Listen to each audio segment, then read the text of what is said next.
Nice to see you. Nice to see you. We got a bunch of you already in here. We got Samantha, we got Maria, we got That's D, we got Jasmine here, we got Essence. We got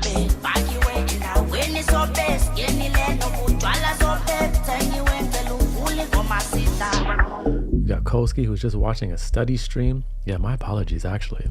No study streams as of yet this week because, man, I've been recording. I've been doing a lot of things behind the scenes, so kind of been busy. And then I realized I haven't hopped on stream, so I was like, let me just hop on quickly and say what's up before I get into recording later, because I'm going to be recording later.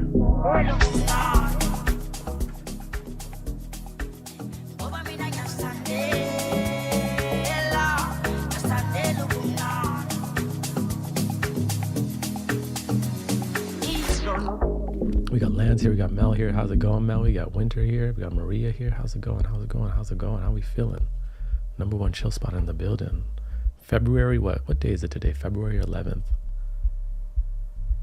February's pretty good so far. We got YSA here as well. How are you, Mr. Hines? Hey, I'm good. Yesterday had a beautiful day. Yesterday was like fire.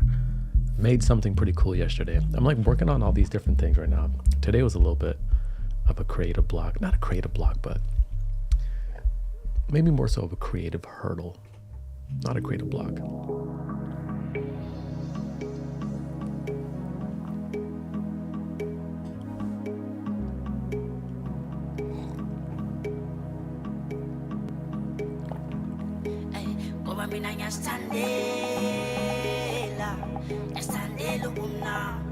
Maria says sacred vessel is medicine for today's soul.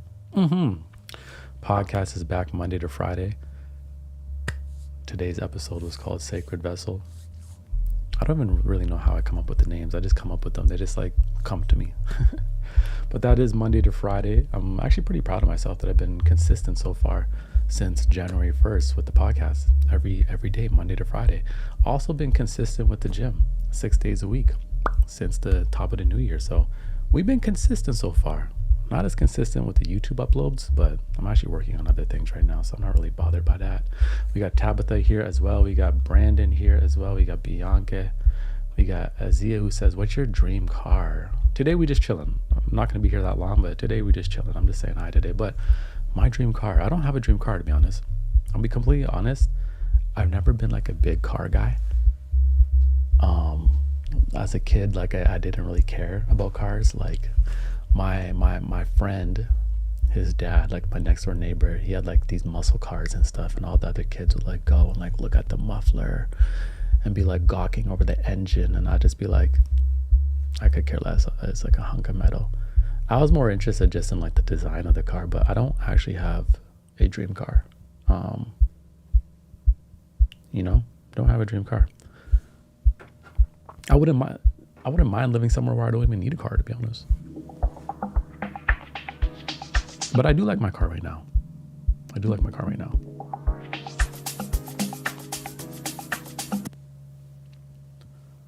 Oh, what happened? Houston, we have a problem. Oh, no, we good. We all right. Sage E says, what else are you working on? I'm actually just working on, it's hard to explain. I'm working on like new formats. I'm trying to come up with like a new content format.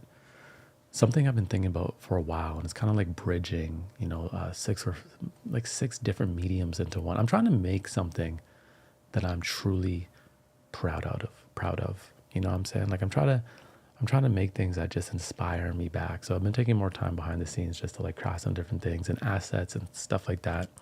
Ways I can like build the streams up in the future, plus some products. We've been working on some merch, working on a new website for myself. Also I'm doing a lot. It's been a lot, but that's a blessing, isn't it? When we get to do a lot. Because imagine if you had nothing to do and you wanted to do something, but you literally had no opportunity, that would suck as well. So we have to be thankful for all that we have, even though we forget sometimes, Sometimes we forget to have a little bit of gratitude. I forget as well, so it's all good. Hi, are there any study sessions? We'll do a study session at some point this week, but we're not on a stream calendar yet until March. I've been saying that since the beginning of the year. Until March, we're not going to have like a consistent stream calendar. We'll see how's it going. We got Korea in the building as well. Diamond says, I love cars in the color deep green. Ooh, actually, I do love deep green too. And I've seen some Jeeps in like deep greens. I wouldn't mind a Jeep. I wouldn't mind a Mercedes Sprinter van, like the RV ones that you can like live in and drive around in. I've seen one of those on my last road trip. I would love one of those. Yeah, but besides that, I'm not like a big car guy. I'm not like somebody, if I had like $100 million, the first thing I'm not doing is just buying a brand new car, you know? Like it's not, I don't really care. I do like having a car that is nice and like reliable, but beyond that, like I don't really care about having like a Maserati or like a Ferrari or anything like that.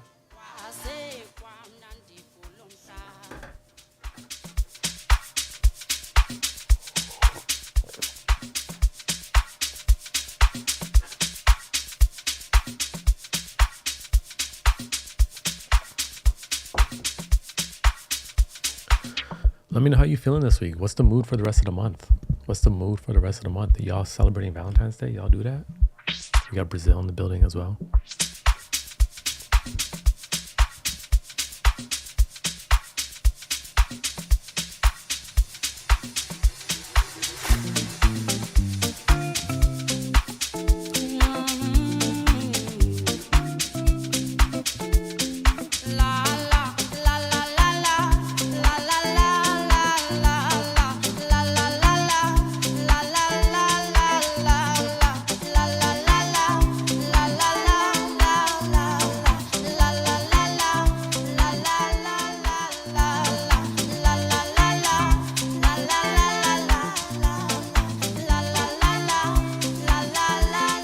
And another thing I've been doing, the reason why I haven't been streaming as much is I've been trying to develop some new formats, but I'm trying to really make content that feels more fun in its nature. I feel like on live stream we have fun and stuff like that, but I'm trying to make like my uploads and whatever I post on Instagram and stuff like that, like more fun, like fun, playful energy. So I've been trying to work that out, and I'm like, how do you make a 20-minute video like just fun? So I'm trying to figure it out right now, you know what I'm saying? Because that's like the energy I'm trying to be in right now. I'm trying to be more in a playful energy. Also, I always notice people be like, man, sometimes I don't click on your videos because I don't want to feel called out. Like I don't want to realize something I have to work on. And I'm like, man, I'm not trying to hit you like that every single time. So I'm trying to bring some more playful energy to the upload. So I'm trying to really figure that out. Someone says, yes, I got some pink guava kombucha. Tabitha says, I'm celebrating self-love on the 14th like I do every day. Yeah, I love that. You know what I love about that, Tabitha? Is I know you're Christian. And often I see Christians like demonize the concept of self-love. I'm like, what's wrong with self-love? They're like, no, don't love yourself. I'm like, bro, what's wrong with self-love? You understand? Like, it says love your neighbor like yourself. So to love your neighbor like yourself, you got to understand how to love yourself first and love the Lord. You know what I mean? So I love that. A little self-love on a Valentine's Day. Why not? Dane says, yeah, man, do like an interactive drum pad session where people can send you vocal chops. Yeah, that could be cool. I've actually been working on some segments as well for the live streams. I've been watching a lot of old shows like Rhapsody, The Basement, 106 and Park, Much Music, MTV. I've been watching all these shows to figure out like, why were these so like fun and exciting when I was like a teenager? Now, obviously I was a teenager, right? But it's because they also had like these segments, you know what I mean? So I've been trying to develop some different segments as well, and like things that can become like staples in our process. And I made a pretty cool, trailer yesterday that maybe it's just like a rough draft. Maybe I could show you guys if I can get it to this other computer. Let me see. We can continue to talk while I do that. Actually, no, I'm gonna show you the next time. Someone says they record an email. Yeah, you know what I would also like to do is like do like a little call-in thing. Do like a little call-in thing on the stream where you can call in and say what's up. Either you can call in live or you can send like an audio that I can pull up. Because I was listening to The Breakfast Club and they do that as well. You know, I'm more so, maybe y'all can just help me. I'm more so trying to really figure out how to develop a really good show. A really good show. And yesterday I actually made like a new trailer for the show. I always start with a trailer because the trailer gets me excited. So I got excited, but now I'm like still trying to develop it offline, you know? Essence says, I've been telling people those vibes are going to come back around. Old radio vibes. Exactly. Okay, you know what? I'm going to show you guys the trailer I made yesterday. It's not done yet. So this is me showing y'all like my process. Because I do agree with you, Essence. Those vibes are coming back, and I think I'm going to be the one to bring it back. So let me figure this out. Hold up 1 second, okay? Hold up a second, okay?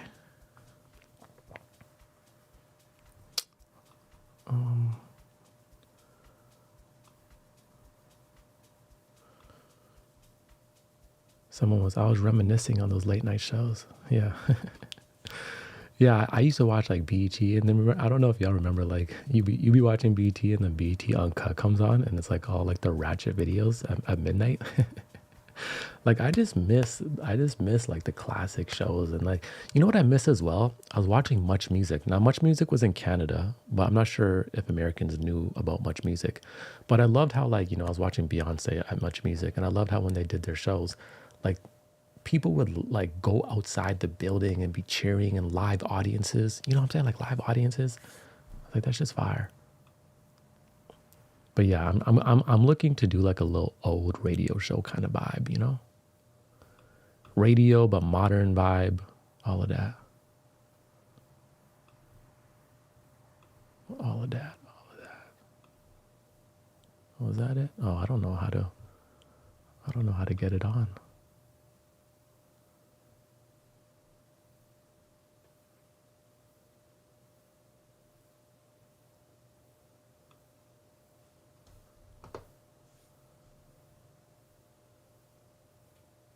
Well, where is it?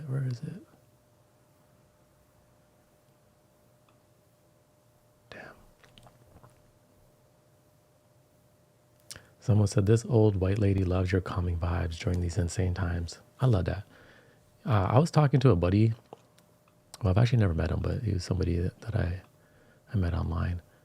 He's actually kind of like, I used to watch his videos a long time ago. Then he hit me up. That was crazy too. It's like almost kind of like a mentor in a way. But he's like, you know what I love about you? Talking about what I do. He's like, you transcended race. You transcend race. And that was always my intention. It was always my intention to like transcend race, you know?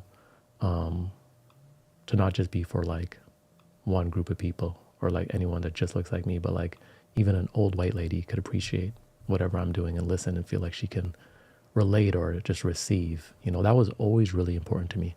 So when I get comments, like sometimes I get like 14-year-old kid in Ireland is like, yo, I'm like 14 years old in Ireland? Crazy. And then I get like, you know, 32-year-old in Brazil. I'm like, Brazil? Crazy. When I get somebody like that, be a little old white lady from like Ohio or something, or Oregon, I'm like, intention delivered and received. I love that. Someone says like 106 in Park meets radio. Exactly. Okay, I'm trying to figure out how I can drop this trailer. It's not working.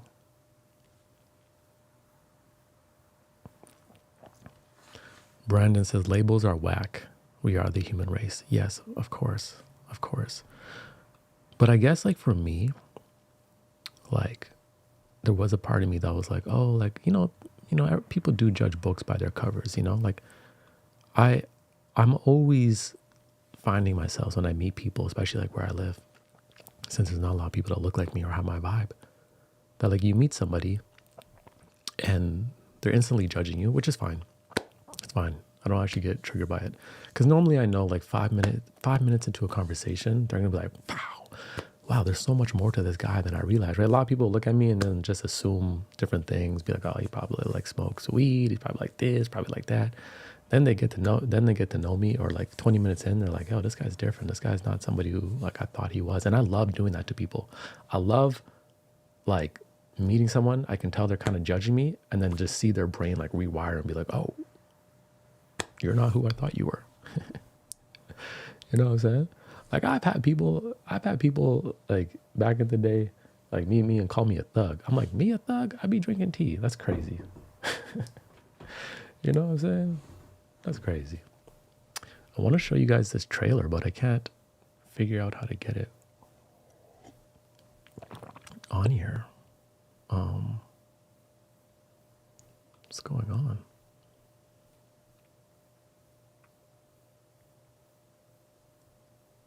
Lucas says, yeah, 2 years ago, you helped me with self-love and getting things calm about loving someone. Here in Brazil, we don't celebrate Valentine's in February, but June. And for sure, we'll do something. I love that. We got the Philippines here as well. I love that. I love that. Yeah, I love Brazil too. I've been to Brazil once. And when I was in Brazil, I'm like, yo, I could spend some real time. I feel like, actually, no, I don't feel like that with a lot of places, but I do feel like that with Brazil. I was like, I could spend some time here. But my number one is still Tokyo, y'all. Y'all know me.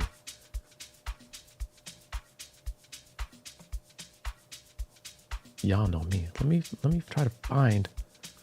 Yeah, I'm big T thugging over here. Big T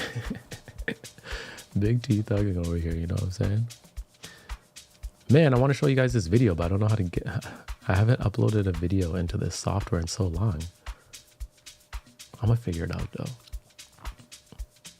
May True says, I love sipping tea with you. Yeah. Yeah, so like what I want to do is I want to make the content more playful, right? Still mindful, you know, like still inspiring, you know, still nurturing, still not rooted in no bullshit, but just more playful, more fun, you know? Because that's just the energy I'm trying to be in life right now. I'm trying to have more fun. I'm just trying to have fun with it. Even with Instagram, like when I'm on Instagram, I'm like, maybe it's just my algorithm, but when I scroll reels, I swear like 90% of the reels I watch are like beautifully, highly edited videos that are telling you to just post, you know?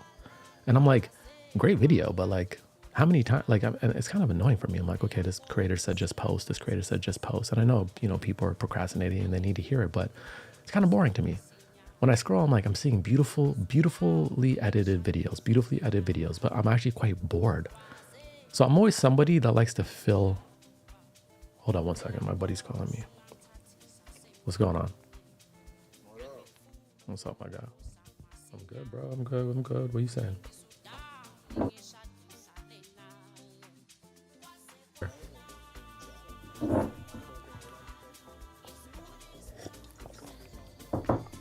this guy be on it. Oh, damn.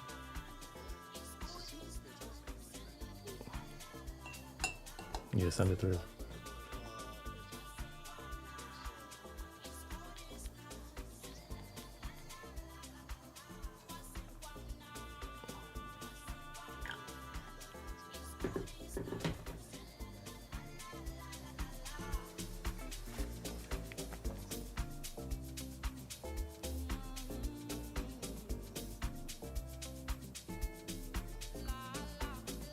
Oh, that's good.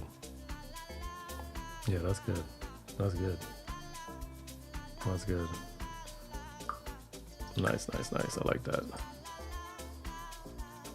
Well, I mean, you can just let me know. Just let me know. I said, give me more details. That's all. Oh, okay. I mean, $1,100 on the mortgage isn't bad at all. So that's light. I just don't want.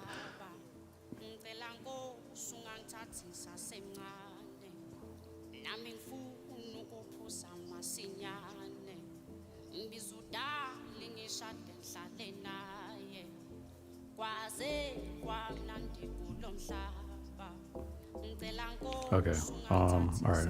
Hold up. I'm gonna check it out, but I'm actually gonna let me hit you back right after because I actually have you pause right now on stream. Nobody can hear you. No. Next time I'm gonna have you call in though. Next time I'll have you call in. All right. Yeah, I'm around. All right, my guy. Peace. Sorry about that, y'all. Okay, where were we? Childhood mindset. Exactly. I'm trying to be in that childhood mindset. Cami says, hey, Heinz, quick question. I'm wondering when the reminder deck will be back in stock. Yeah, you know, a lot of people have been asking me that in March. In March, it will be back in stock. I actually found a new warehouse that can ship it for me. So now I just got to ship all the cards. I actually have the cards in stock. Next caller. Yeah, I should have picked up the phone like it was a radio station. Welcome to Chill FM. This is your host, Mr. Hines. What do you have for me? Yeah, I actually do have cards. I just had to I just needed a new warehouse. But on the website, I had to put out of stock because that was, that was really the only option, yo. Okay, I'm frazzled right now. Let me see what I'm trying to do. I'm trying to do three things at once right now. Yeah, we definitely gonna do like some type of call-in vibe next time. Did y'all watch the Super? No, I didn't watch the Super Bowl, bro. I'll be honest. I have never watched the Super Bowl in my entire life. In my entire life, I've never watched the Super Bowl.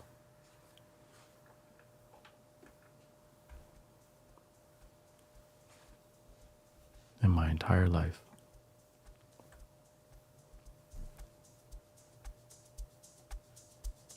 Yo, Spoken Barn, I was having a weird energetic day as well. You know? It was good until I hit this like creative hurdle. Then I just got in my, you know what really messed me up is like I was working on something and then this is what happened to me. And I hate this about YouTube. I was like, oh, will this do good though?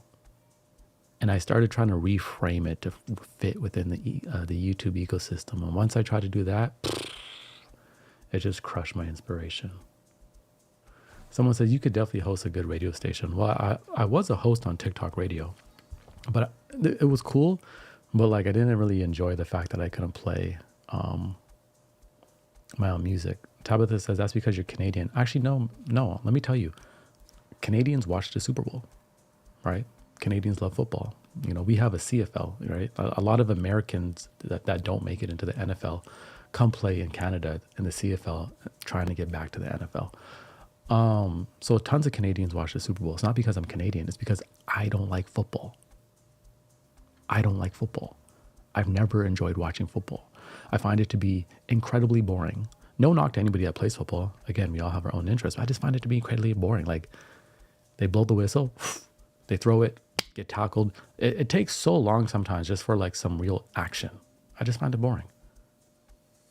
You know what I'm saying? So I've never watched it.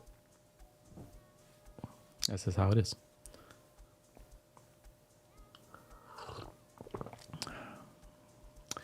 Mel says, I watched the commercials and the halftime show. So yeah, I did check out the halftime show on YouTube because obviously everyone's talking about it. So I was like, let me go see what everyone's talking about right now, because I was seeing people say like, this is the most prolific performance ever. And then I've been seeing people say, this is the most boring performance ever. So I was like, yo, hold on, let me go check this out. Let me see what's really going on right now, because I'm seeing two polar opposites opinions on this halftime show. So I went and watched it and I was like, oh, okay.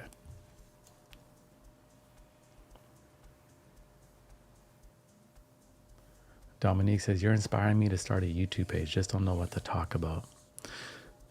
I mean, it's going to sound corny, but just talk about whatever interests you. But Dominique, let me tell you, even me with a YouTube channel, and I've had one for 4 years, I still don't know what to talk about.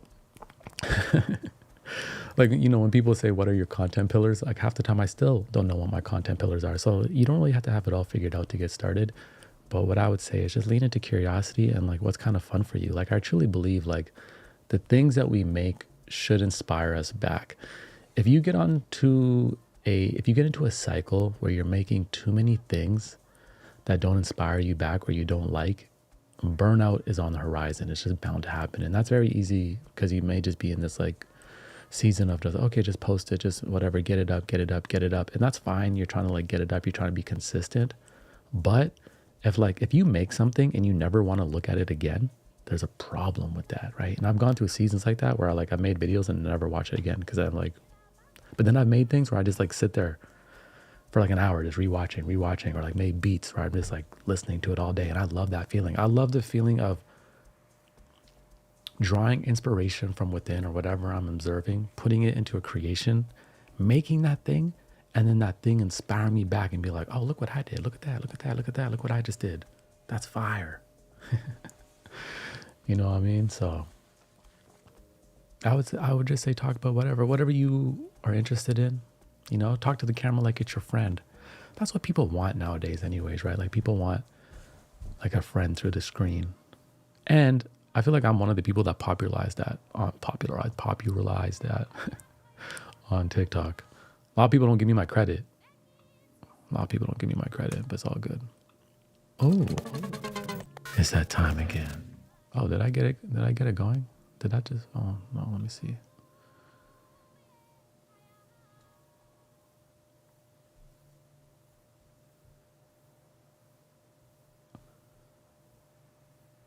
Phoenix says it was cool. The creativity was dope. Yeah. I think the Super Bowl performance was cool. I think it gets better like when you're like seeing everyone break it down. But I'll be completely honest. I think like a solo rap show at the Super Bowl is just hard, right? Like I saw a lot of video clips of people in the stands like on their phones and like looking bored and stuff like that. And I kind of get it because I've gone to rap concerts myself. And if you don't know the songs, I'll be honest, a lot of rap concerts just don't sound good because like they're kind of just yelling, unless you know the songs, because then now you're there just like chanting along. So when I watched Kendrick's halftime show, it was quite interesting, right? Because I was like, oh, not a lot of these songs were like his biggest songs, right? A lot of them were like new songs from the album. So I'm like, performing that to the world is literally like, okay, this is an artist doing what he wants to do. But my favorite halftime shows have been like, it was like Janet Jackson, it was MIA, it was Usher, right? Because they had these like monstrous hits that you can sing to, Rihanna. And I think like a singer is able to do a little bit more just through like the dance and performance. Like Dre, Snoop Dogg, and Eminem and 50 Cent, that was like legendary because that was like a whole era of music and like massive collaboration. So it's just like, again, sing along, like you can sing along. Kendrick's show was not like a sing along except for when Not Like Us came. And obviously everyone was just waiting for that moment. But I'll be honest, like it's not in my top halftime shows. I've only seen halftime shows. I've never actually watched the Super Bowl, like the game, only the halftime shows. So to me, I was like, yeah, it was cool. I mean, congratulations. He did a great job. The metaphors in it were really dope. But just from like an entertainment scope, to me, I can see why people would say it was a little bit boring, right? If you're like used to like a Bruno Mars or you're used to a Rihanna or those like mega stars who are like dancing and like, I could understand that.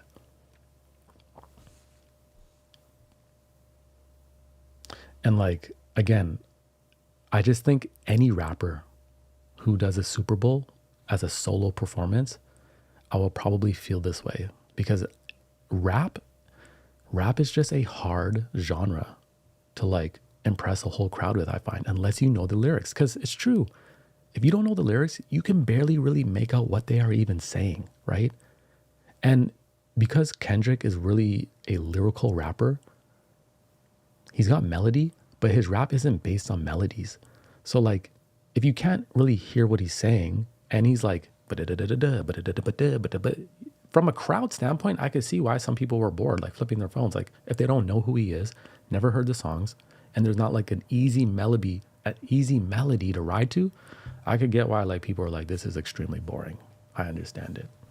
Yeah, Beyonce 2 was a big show. You know what I'm saying? Beyonce 2 was a big show, right? So I think Kendrick took the artist route, and I'll never blame an artist for doing what an artist wants to do, I'll never blame an artist for doing what an artist wants to do. And he took the artist route. He was like, I'm going to do exactly what I want to do.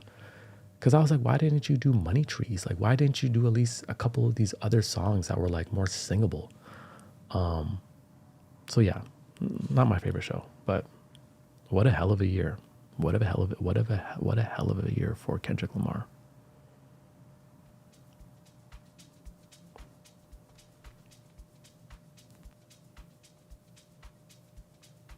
Gabriel says, yeah, and with songs from an album that dropped months ago, artists don't do that on Super Bowl.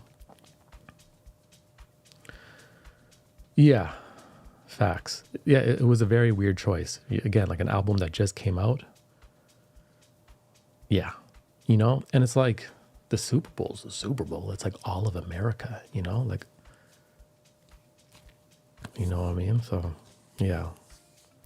I do think everyone's kind of glazing. I do think like like after like now I'm like watching like a billion think pieces. And I think sometimes like someone was like, oh, Kendrick has like a feather on his hat and the feather means this. And I'm like, I don't know, man. Like he just might be wearing a hat that has a feather on it. Like I don't know if there's like this deep, deep philosophy around every single thing that he's wearing and doing. Again, he's very intentional artist. He puts little hidden gems in there. But because he's one of those artists and doesn't really explain himself, people just come and will just like be like, oh my God, he's wearing this because it really is a Canadian tuxedo. So he's really dissing Drake. And I'm like, I don't really know. I think you guys are kind of glazing him a little bit too much and stretching it a little bit too far. But that is what a great artist will do, right? A great artist will have you talking about the art, whether you're right or wrong. And that's what art is supposed to do. Art is supposed to start a conversation. And Kendrick is a master at that. He's starting conversations, right? Some things may be intentional. Some things may be absolutely nothing. Nothing. What tea do you consume? I drink a lot of tea, man. I'll drink all tea. Winter says, I'm glad he went a different route that people are talking about for a while. Yeah, for sure. I think by next week, people won't be talking about it though, because that's just the nature of the internet. Nothing really lasts that long, you know? But I think that finally kind of brings this beef to its closure. You know, I've never seen a year-long thing like this. It was quite amazing. Quite amazing. Quite an amazing run.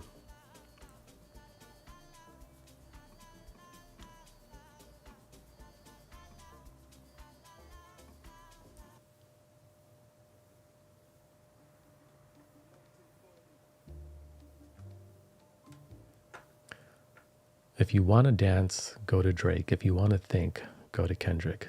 Yeah, and there's nothing wrong with that, you know? That's true. Even Kendrick said he liked Drake with the melodies. And that's true. Like, nobody's going to the club to dance to Kendrick Lamar. You know, I find like even with Kendrick Lamar, with his albums, there's something you listen to and you sit with and you like have to rerun it to fully get it, you know? Because he's telling stories. And, you know, there's triple entendres and all these stuff. Drake, you can passively listen to, right? And Drake makes things that people are going to sing to. And like, they're both great in their own ways, you know, like they're both great in their own ways. Like nobody can deny what Drake has done as an artist. You know, there's been very few artists that have come around and been on top for that long.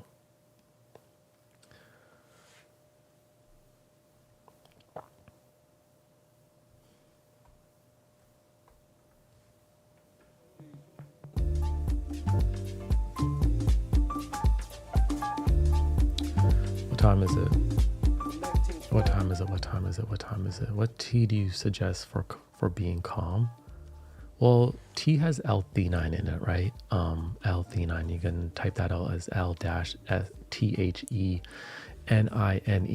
So that just already has a calming effect. Chamomile is really good before bed.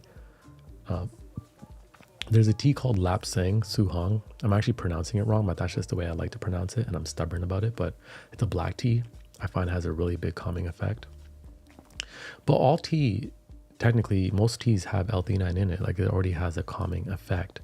But my favorite would be Lapsang Souhong. It's a black tea.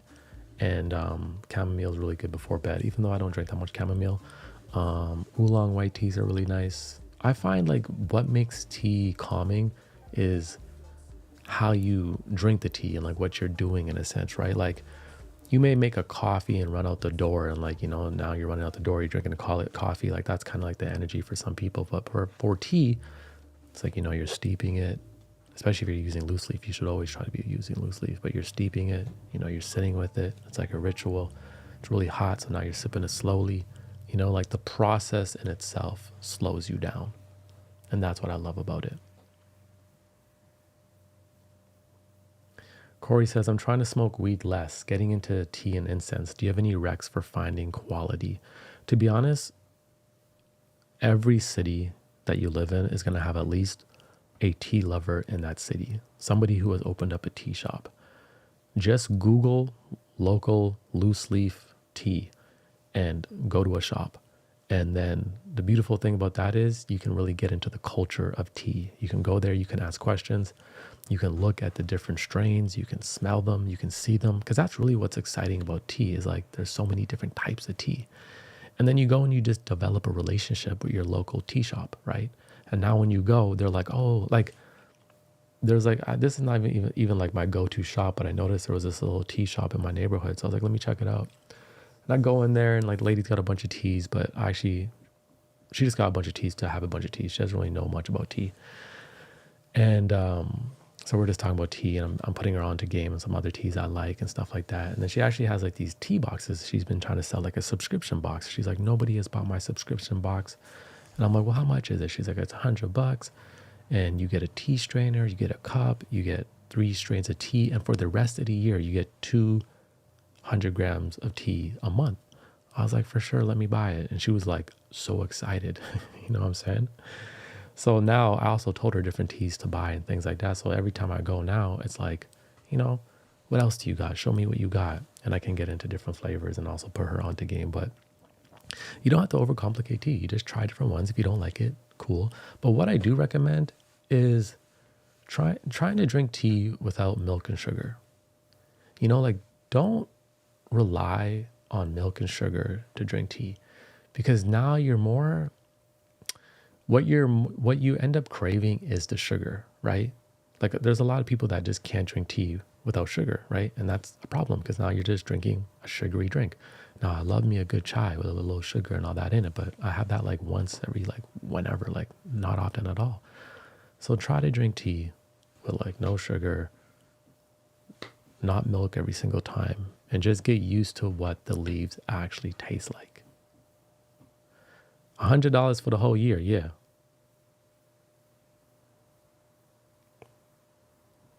Someone says, what camera are you using? It looks amazing. I'm using a Sony FX3. But the reason why it really looks amazing as well is just, it's just the colors, yo. It's just the colors. I was actually playing with this light yesterday. This is a new light. And, oh man, I was going to show y'all this trailer, but no, I'm going to show you next time. I created something really cool with this light yesterday. So that's pretty cool. It was actually like a really close-up shot, like, but it looked way better than this. This is not how it was because I actually had it like really close, but like the effect I had with it was really fire. Carly says tea with sugar is just dessert. Ty says tea plus local honey. Yeah, so that's what I actually do as well. There's a local honey farm. They do their own honey, however you make honey, I'm not sure, and they have like thousands of different kinds of honey. So sometimes I go there and I'll get like ginger honey, I'll get like blackberry honey, I'll get cacao honey, I'll get normal honey, I'll get white honey, I'll get this honey. And then you can kind of experiment what honeys taste good with what teas. I think I'm going to put together like actually, yeah, oh man, there's too many projects I want to do. I'm not even going to say it. I'm going to hold on to that one. $100 a year is a steal. Yeah, and I get to go back every month and get 200 grams of tea. Another quick question. I know you don't like or suggest us not drink caffeinated coffee. Why is that? No. Listen, you can do whatever you want, right? You can do whatever you want. But what I noticed, and I've actually heard other people say this as well, is I just think like coffee every single day, especially multiple times a day, is not good for the nerves. So I noticed like when I started drinking coffee, and let's say something in life happened, I was like less equipped to like navigate through my own emotions. I'd start to get anxiety, and I'm not even someone who really experiences much anxiety. And I was like, that's weird. Like, what's going on? Like, why am I feeling so uneasy? As soon as I quit the coffee, because again, I was never a coffee drinker. I only started drinking coffee like 2 years ago. You know what I mean? Like 2 years ago. So I know I could actually notice the difference. It's not like I started drinking coffee when I was 20. I just find like being too heavily caffeinated on coffee is like not good for the nerves. So I've heard other people say that they quit coffee and then they realized that they weren't anxious. They were just caffeinated every day, you know? And I find like coffee makes you, at least for me, because I can only speak for my own body, coffee made me more tired. So yeah, it would give you like a little bit of like a focus and like a shot up, but I'd be less tired the next day. And then again, what would happen? Well, you need your coffee. And I grew up with parents who first thing in the morning, they always needed their coffee. It's still to this day, my parents love their coffee first thing in the morning. And like acting all, sorry if they're watching this right now, sorry. Acting all, a lot of people are like this though, not just my parents, like acting all drowsy. They'll be like, oh, don't talk to me till I have my coffee. A lot of people say that in life. And I'm like, that doesn't make sense to me, because if we just slept and we had a good sleep, let's say 7 hours, 8 hours, you just rejuvenated yourself. You should be waking up with energy. You hop in the shower, you should be awake. You shouldn't need such like a shot of caffeine to get you, in my humble opinion. But I think if you are dependent on coffee, of course, then you're going to need that to wake up in the morning. I wake up in the morning, I'm like, I got energy. I'm good to go. I'm good to go. Let's go. So I just find like coffee has more, for me, coffee just have more negative effects than positive effects. Just way more negative effects than positive effects. So now I drink decaf because I still love like the smell and taste of coffee. But I find like decaf hits it for me. I don't need that much caffeine. Ooh, that's interesting. Tabitha says, yes, caffeine has the opposite effect with people who have ADHD. Are you saying I have ADHD, Tabitha?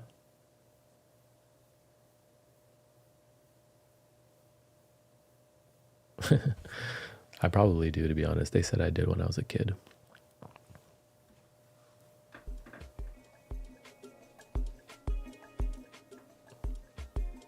Sencha, K-Star says Sencha is a good substitute for coffee. Yeah.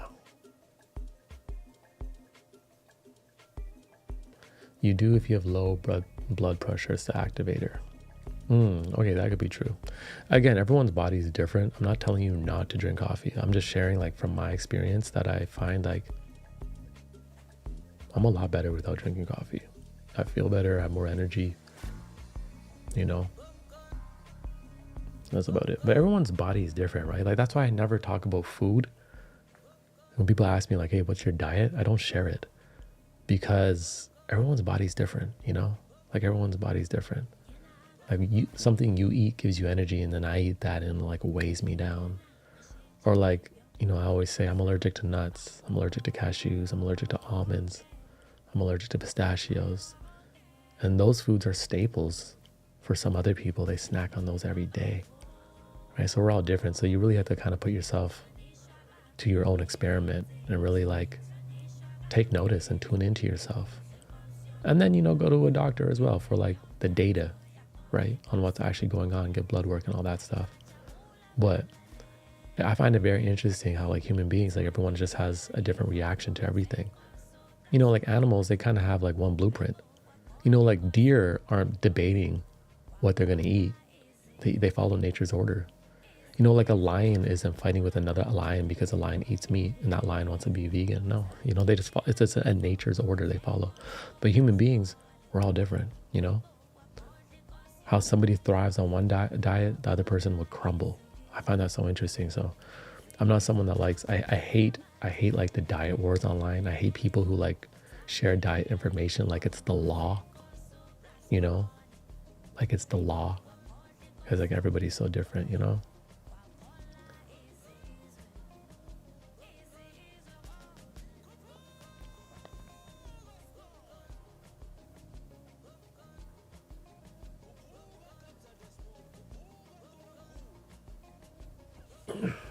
Swiss water decaf is good. Yeah, I heard about Swiss water decaf.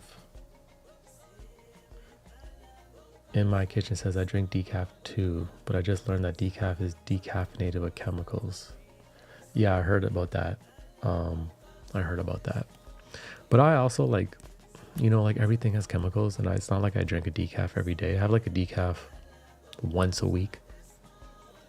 So even if I have a decaf and like somehow like, bruh, like it's so hard to consume anything these days that doesn't have some type of microplastics in it or something, like we only can do the best we can while we can.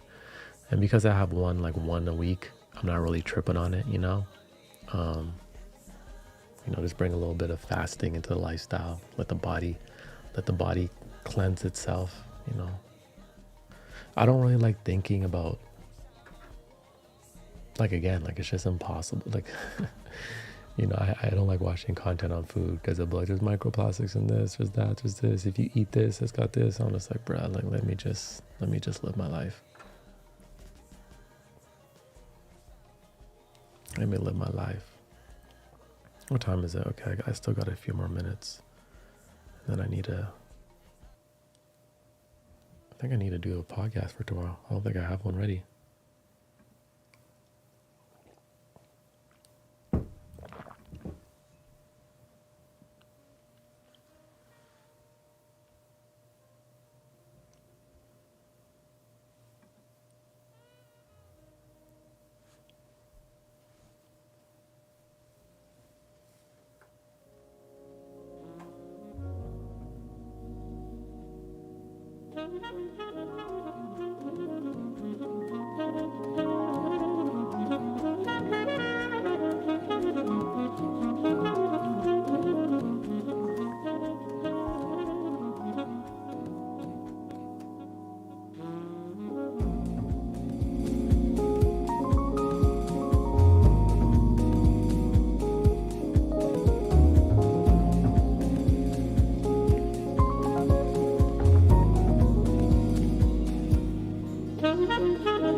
Corey says, do you pre-record your podcasts or do them the night before?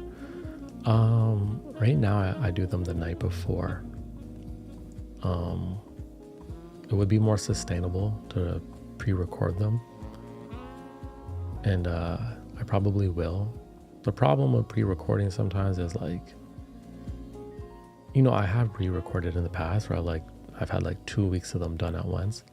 But it means I have to have 2 weeks of podcasts like ready to go in the mind, right? And sometimes I just don't have that. So right now, because I'm doing so many other things, I'm just doing the podcast the night before, And like, I'm kind of like, so it's not too bad. But whenever I travel and stuff, I'm going to have to definitely pre-record. And I'm going to have to pre-record soon here because I don't like the feeling of like every day sometimes.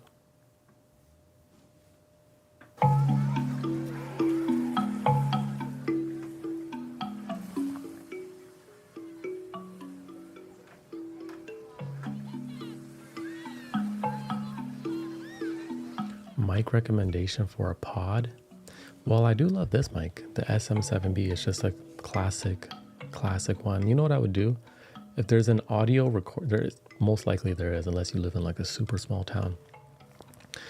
But go to an audio recording store, right? Music store, music production store in your city. And they rent equipment. Go and rent a couple mics. Super cheap too. I think you can rent a mic for like $20 or something for the week or something like that. And just see which mics you like and how you sound on them. Because before settling on this mic, I went to my local recording shop, rented like 4 or 5 mics, and I just spoke into each one. And I actually didn't want to get this one because everyone uses this one, right? I'm like a contrarian in many ways. So like everyone's doing one thing, I'm like, I'm going the other way. So I didn't want to use this one, but after testing this one and like 4 other ones, I loved how I sounded on this one the most. So I ended up getting it. And then I was like, you know what? I guess there's a reason why this one is so used by many, So yeah, this is the SM7B. I love it. Plugged into the Rodecaster Pro, which is like an all-in-one podcasting unit. You can record right into it. It's got all these different channels, sound effects, music, all of that stuff. So I really like it. It's really cool. Oh, you're in Victoria? So yeah, Victoria probably has Long and McQuaid. If you check out Long and McQuaid, I think there's one out there. But Victoria definitely got it. Victoria is a big city. Do you have a playlist of all the music that you play? I really love the frequencies. I do have some playlists. I've been saying this for years. I'm awful, yo. Sorry. I'm so awful sometimes. I've been saying I was going to organize all my music into playlists for years. If you search Hindsight on Spotify, you can find me, and there are playlists I have up there. But I have so many songs. Like I have over 3,000 songs just in my liked folder. And that's just in the liked folder. That's just like stuff I've liked recently and haven't organized.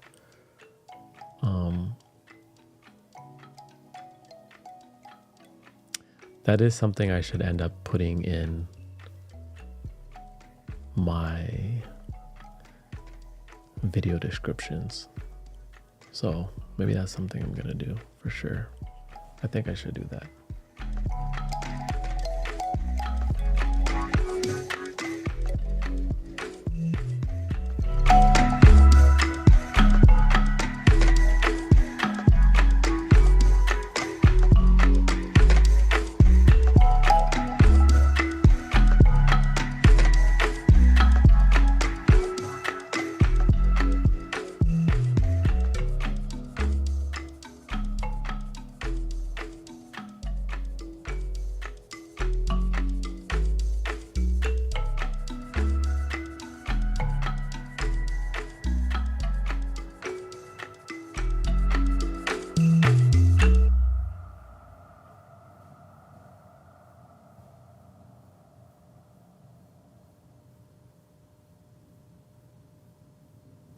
Album recommendation, Song of Song, Post Panic by Navy Blue. I'll check it out. I shall check it out. Let me write it down. I've been playing this Twigs album like crazy.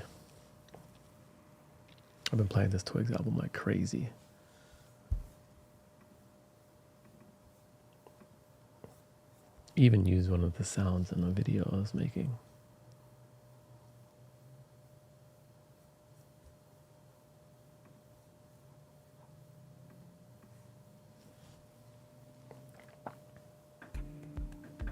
Song of Sage. Okay. I'll definitely check it out, man. I'll definitely check it out.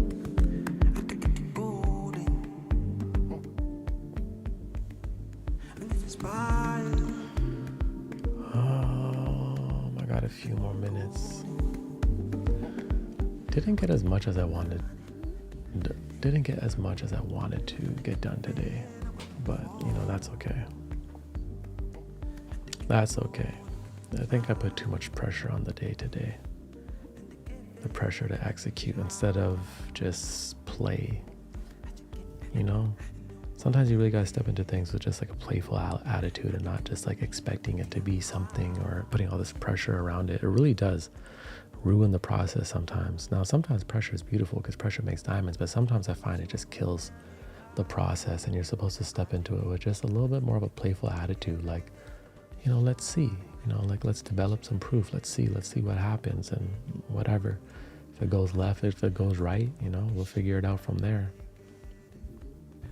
Love this tune, Tabitha says. Let me play this tune properly for y'all. This is Portilla's Chant by Sun El Musician. It's a beautiful song, actually. Very beautiful song.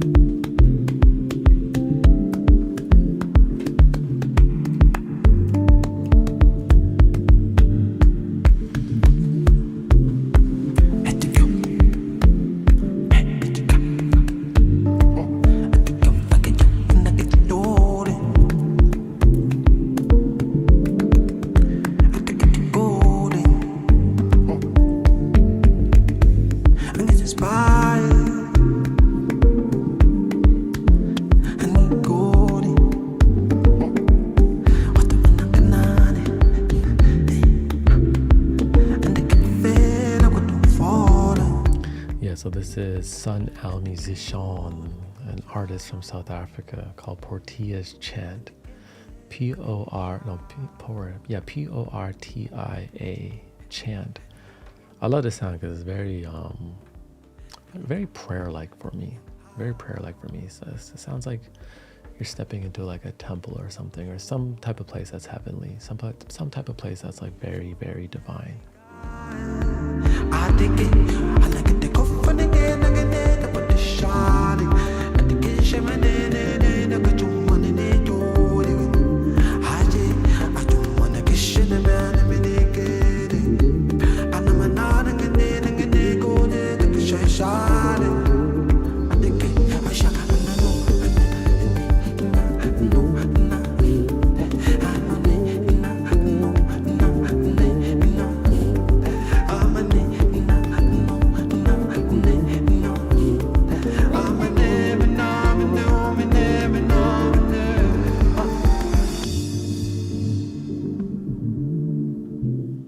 Are we working or just chatting? We just chatting. We're not working right now. To know if we're working, the title of the YouTube stream will always say study/work with me. If we're just chatting, it's going to say something else. I think right now it just says, hey, I'm just saying hi. Just saying hi. And I'm just here for a few more minutes because then I got to go record the podcast for tomorrow and at least set myself up for a better productive day tomorrow. Yesterday was amazing. Yesterday was like an 11 out of 10. Today was like a 5 out of 10. It was really good up to like 1 p.m. Really good up to like 1 p.m. And then from there, we just hit like a little creative hurdle, which happens. You know what happens.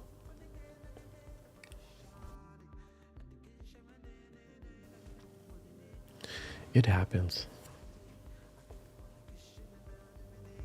No, it's okay, Leisha. It's okay, Leisha. I also just said that because actually a lot of people ask that question. So it's all good. It's all good at the number one chill spot.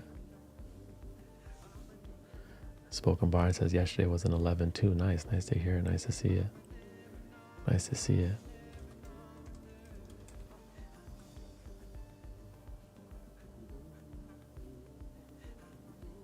Fell off the morning and night routine. Yeah, my morning routine today was really good. I woke up, went to the gym, and I hurt my back yesterday in the gym. So today in the gym, I was like, I'm not gonna really lift any weights. So I just like hit this little like cardio machine for an hour, because I've been seeing this old lady on this cardio machine, and every time I go, she's on there, and every time I leave, she's still on there. So I'm like, yo, this old lady's on there for like 2 hours. That's crazy. So I was like, let me hop on this machine, see how, let me use the car. I ended up doing cardio for like an hour straight. Felt really good, actually. At first I was like, am I going to make it to an hour? No, at first I was like, am I going to make it to 30 minutes? And then I was like, oh no, obviously we can do this. And then I made it to an hour.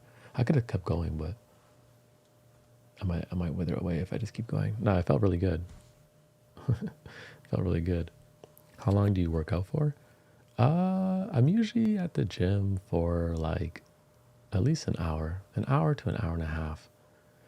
Right now, the gym takes a lot of time out of my day because the gym I like is like about a 20-minute drive. If there's traffic, it's about 25 minutes drive, right? So that's already like 50 minutes out of my day and just driving to the gym. Then I'm at the gym for like an hour and a half, right? So that's about 2 hours. And then after that, I always want to like eat.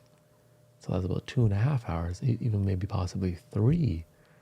So right now from like 8 a.m. to like 11 a.m. is like, normally what I do is I would just get up and like make my tea, meditate, and come to the studio. But these days, this is why I always say you should never be married to a morning routine, because it's going to switch. Because these days, my favorite thing to do is just get up, make a tea, and then go to the gym. And I make my tea for the car ride because I know.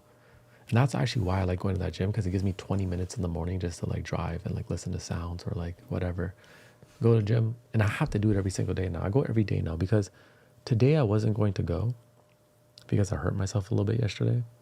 But then when I woke up, it's like I have to go because I've been going every day. So it's like my body was just like needed to go. So I was like, I'm just gonna go and like do like cardio and like some stretching and a little bit of pull-ups. So I did that. So my new approach, bro, do you do cardio or running? I mean, I don't go outside and run like that. I have very flat feet, and it's also like extremely cold right now. So just like running outside right now is not the vibe for me. So no, I'm like doing like cardio at the gym, like treadmill or like a stride machine or something like that, or like Stairmaster. You know what I mean? So yeah, I'm just doing that right now. But I normally don't do that much. I normally not going to the gym for an hour doing cardio. That was the first. I just gave it a try today because I want to do something different. But I've been just looking at it like personal hygiene. I look at it like taking a shower. That's literally my approach to the gym now. It's just like I'm just taking a shower, which has like released so much pressure and like thought around it, or like having it's just personal hygiene. That's how I approach it, right? And because of that, I've been like, it's been very easy to just go every day, 6 days a week, and then on the 7th day, I just go do like a different activity. Like go do like an ice bath, or go do like a swim, or go walk in nature. I think this week I'll do an ice bath. Yeah, I think I'm gonna go do the ice bath again this week. Janelle's gonna make her second. Janae, you never sent me your first video. Jack says the Stairmaster is my arch nemesis, but I will win. I love that machine, the Stairmaster, because it is such like a good workout for the legs.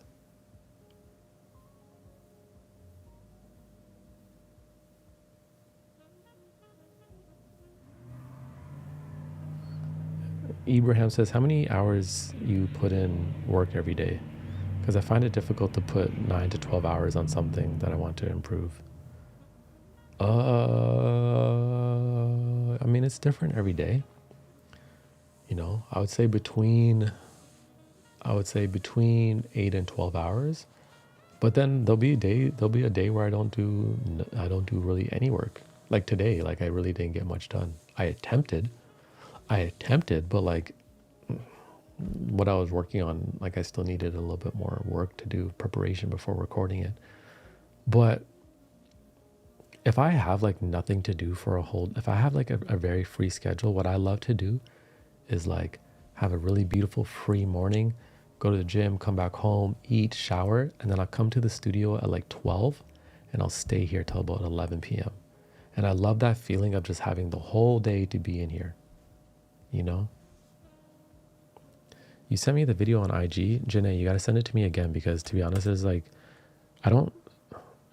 sometimes like, people send me stuff sometimes and I don't get all the requests. Like I think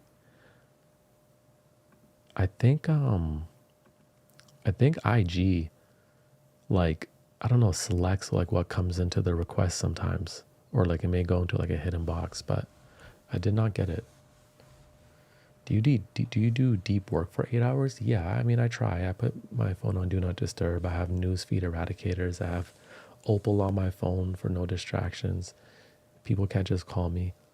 What I try to do is schedule my day. I use an app called Structured. Actually, I like it better than Google Calendar, but they sync together. And I basically will schedule out the whole day, pretty much hour by hour. Right? Like even if I have to come in here and like film a video, or I'm like, whatever, if I'm like, okay, today's the day where I like detail every step I'm going to do. Like yesterday, I wanted to make, because I was talking about it earlier, I'm trying to develop like a new, like radio-esque content, vibey show, whatever it may be, right? So I was like, I want to make a trailer. So I wrote down exactly what I was going to do. When I came to the studio for the first hour, I wanted to experiment with lighting and a side angle shot. I wanted like this radio, like tight shot on my mouth. So I told myself for 1 hour we're doing that. Then the next hour I said I would be recording, and then the next hour I would be editing. And I will literally have the day scheduled like that. And then obviously if like time is shifting a bit, I'll just correct it. But like the days where I just have it structured exactly what I have to do, like step by step, those days are the best.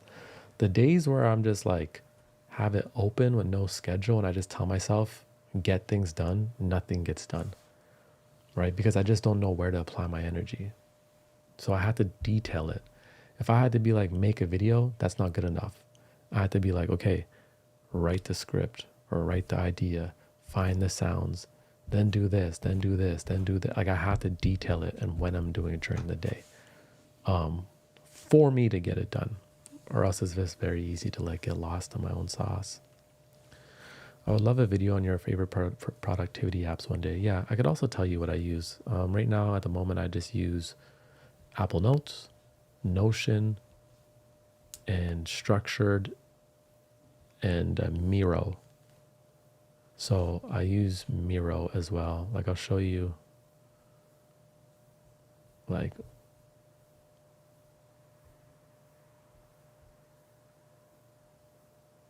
no, I can't show you that. That's got too much stuff on there.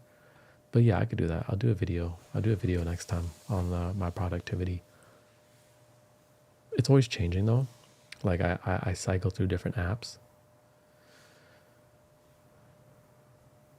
Has there ever been a time where you are working on something but y'all timer for that hour expires? How do you handle that? Do you break away or keep going? No. So I always just keep going. So like my structured schedule is not law. It's just a guide. So if I'm working on something and I told myself, okay, you know, from this time to this time, you're going to be editing. And like, let's say I don't get it done and I still need more time. I'm just going to continue to edit.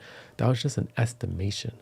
Or what I'll do is sometimes I'll schedule like yesterday, what I did is I scheduled the day from 12 p.m. till 4 p.m. No, 12 p.m. till 3 p.m. And then at 3 p.m., I wrote down schedule the rest of the day, right? Because I knew I wasn't going to be able to schedule the whole day because I didn't know how the first 3 hours were going to go with my experimentation. Luckily, everything went according to plan perfectly. So at 3 p.m., I then scheduled the next 5 hours for the rest of the day. But like let's say I hit like a crazy creative lick that day, and plans change, I'll get rid of the whole schedule because whatever, I'm in a flow. But that guide is just there so I can catch a flow because I don't know, there's just too many things that you can do, right? And with my type of brain, I'll just get frazzled and be like, what should I work on? Maybe I should do this, maybe I should do that. And then it's just like, I hate being in that moment. I hate being in a day questioning what should I do? You know what I'm saying? Like I already like to know what I should be doing because there's just so many things to do.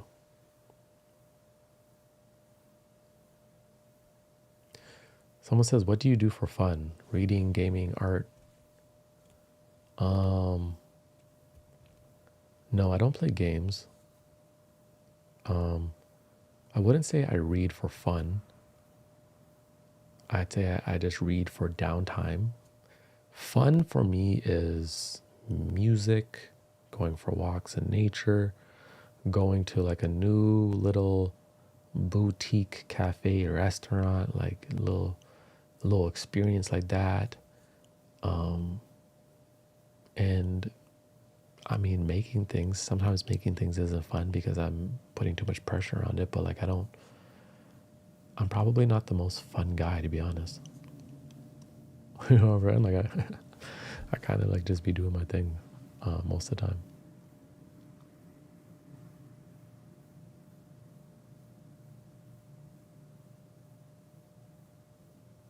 Sam says, I'm 19 and I'm so confused in life what to do, and I'm sad all the time. Hey, don't worry, Sam. I'm still trying to figure out what I'm trying to do in my life. I think it's silly to try to think like you need to have it all figured out by 19. Like I definitely didn't have it figured out. And like I'm definitely still figuring things out, you know? Like you're creating a life, so you just have to experience, you know, you have to try to do your best, and like whatever opportunity you have in front of you, just, you know, do your best at it.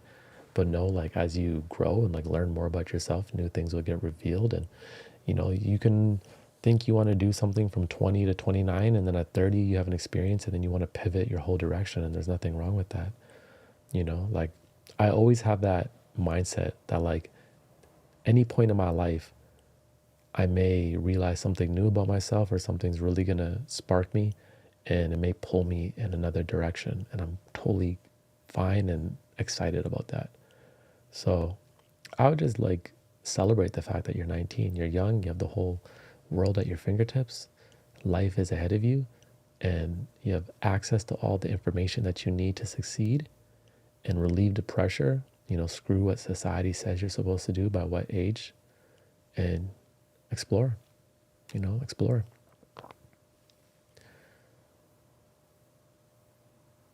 Someone says, what do you like to do for your bedtime routine? I am suffering from a busy mind. Bedtime routine. What do I do? Let me see. I don't really have like a crazy bedtime routine. I really just have a cup of tea, wind down, and I like to play like ambient music.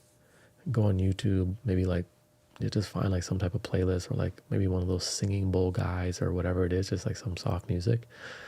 You know, I always got like low lighting in my crib, so that helps with the transition. Last night I played my handpan, but I don't do that every night, even though I should.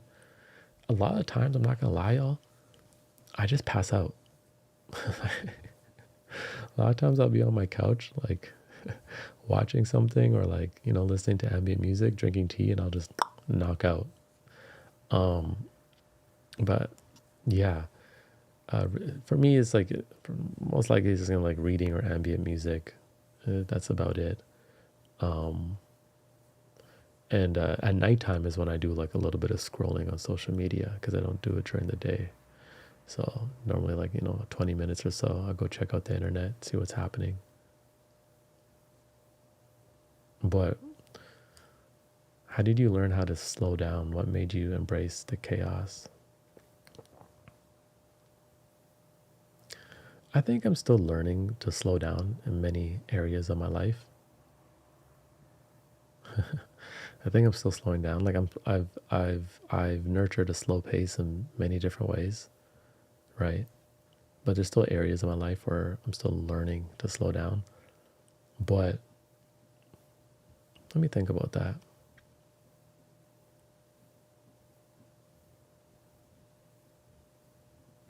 I think it was really just like understanding I'm on my own timeline and getting rid of like the society pressures. Like you think like by 25 you're supposed to do this, this, this, and this. By 30 you should have this. So that is what I was always racing against. And once I kind of just dropped those and said, okay, I'm on my own timeline, I'm not comparing myself to anybody before me or anybody after me. I'm just going to develop my own pace and go. And again, I am on my own timeline. Like I know a lot of people right now who are just having kids.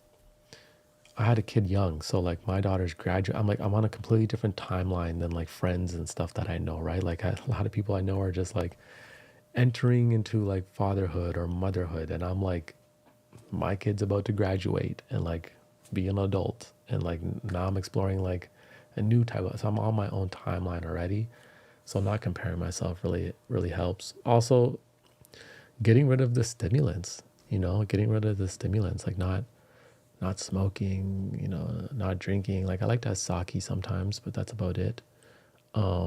Eating healthier. So like the body's just like running off of natural foods. So the nerves are settled, the nerves are good. And then just having something to focus on, something to be passionate about. I think, social media forces us to speed up in a lot of ways. And social media really ruined my creative process. And I hate to admit it. But social media, because it just like demands so much and it moves so much, it sped up my process, which I hate, because I before when I would create before YouTube, I never thought about time. I never thought about like how much time something would take me. But now I always think about time, and I almost calculate, is it worth it? And I hate that. So I'm now in a season where I'm trying to reprogram my creative brain to not think within the systems and frameworks of social media, but in the systems and frameworks of like, I try to remind myself that like when I go deep into my details and I'm intentional and I'm going at a beautiful pace and I'm approaching things like a true craftsman, that like I'm like meeting God in the process, because that's like really what I feel. Like I'll be deep in like a creative process and like a flow state and like a feeling that feels like transcend, like feels orgasmic almost. And like, I feel like I'm like just like chilling with God in those moments, right? And that's how I try to approach like the creative process again these days. Is like, oh, I'm going to have a date with God, so no need to rush. And then you can also practice slowing down in so many different areas of your life. Like I've been actually practicing eating slower.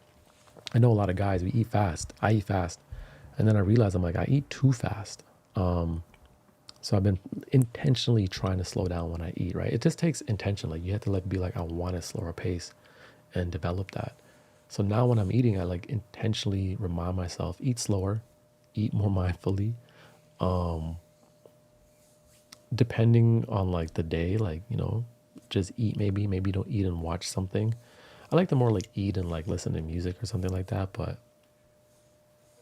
I got like a little Japanese or Korean barbecue thing at home. So I love doing that because I'll just sit there and eat, like grill up some stuff and like eat. And that's like a nice little slow pace. Dominique says, you helped me slow down on drinking my wine for real, for real. Yeah, like again, there's nothing wrong with like wine or anything, right? It's only when it starts to have a hold on us. Like I love sake. I love hot sake. But if I drank it every day, it would be a problem, right? I drink hot sake like once every 3 months, 2 months, 3 months, probably once every 3 months. I have hot sake. I go to a restaurant, or sometimes I'll do it at home, but it's very rare. It's like having like it's actually better, right? Because then it's like you get to experience the beauty in things, like when you are intentionally choosing them from a place of freedom. But anytime something has control over you, now it robs you of experiencing the beauty, right? Like if you love wine, wine's a beautiful culture, right? It's like ancient, like it has like so much history to it, like the way it's made, you know, like obviously wine is like a great thing to drink. But then if like wine becomes a thing where you have to have it like every single day and you notice you're starting to abuse it, well, now you're actually missing out on the beauty of wine and what it has to offer, because now it's become a crutch, right? Anything that becomes a crutch, you actually start to miss out on the beauty of whatever that thing may be.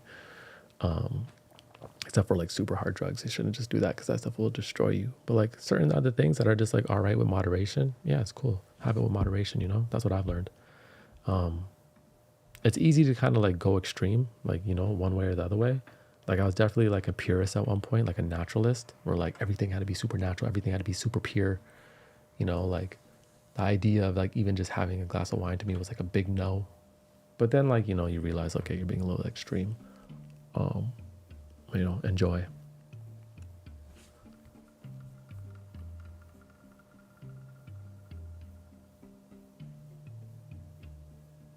Justine says, I even have to practice speaking slow. My mouth can't keep up with my brain. Cass says, your energy is chill as hell. I'm glad I caught you live. You know, I'm always happy when people catch me live, because some people watch my videos and like think I'm like pretending to be chill, you know? And I don't blame them, because it's like anyone can like pretend for 10 minutes in a video. But if you're like on live stream for hours, it's very hard to pretend anything, you know? Or like I'll see like jokes in my comments, or like this guy probably secretly crashes out and like beats up his pillow every night. And it's like, no, not at all. I'm really just a chill guy. That's why this is the #1 chill spot on the internet. If you know me in real life too, like some of you will end up meeting me one day. You're gonna be like, oh yeah, Heinz real chill. Heinz real chill. But that's why I like when people pull up live, because then it's like, oh, okay, he actually chill. I saw someone like that too. Like someone said something like, oh man, like I wasn't sure about you, but then I saw you live and then I felt like you were genuine. And I was like, that's why I like going live. It's a little bit better, you know? I've had people hate me too. I've had people turn on me, but then start watching the lives and be like, you know what? I was wrong. I was wrong about you. I allowed people to twist my perception of you. I'm sorry about that. I was like, it's all good. It's all good.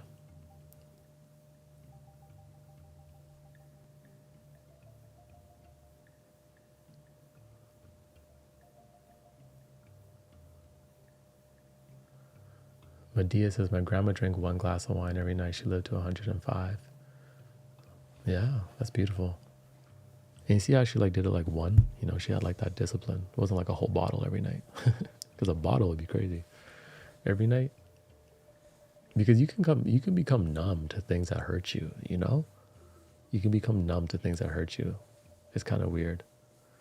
It's like if I went and got drunk tonight, I'll be wrecked for 4 days. No lie, I'd just be a mess. But someone who like is an alcoholic can drink every day and operate, like get drunk and still operate. Like you become numb to what hurts you in a way.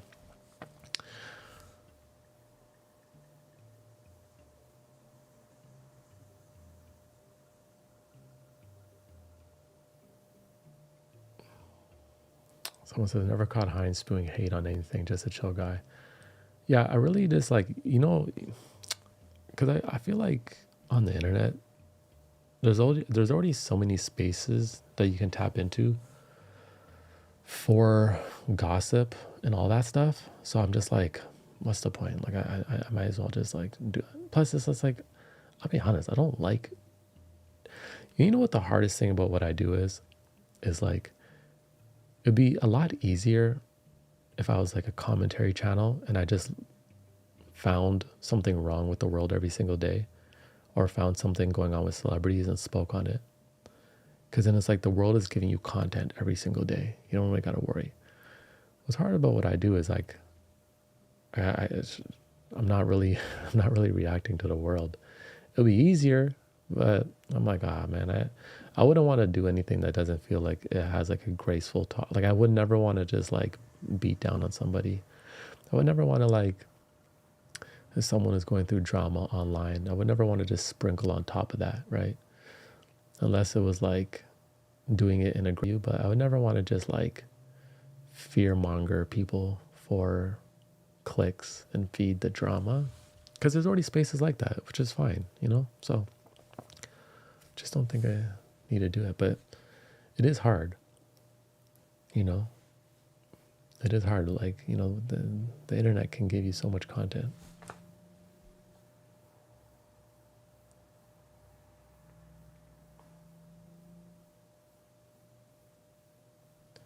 Romina didn't drink any alcohol through the whole 20s tea holiday. That's really good. That means you gave your liver like time to like be strong and develop itself. Because a lot of people drink like starting early, like at 14. Imagine what that does to your liver when you drink that young. Is your daughter chill too? Very chill.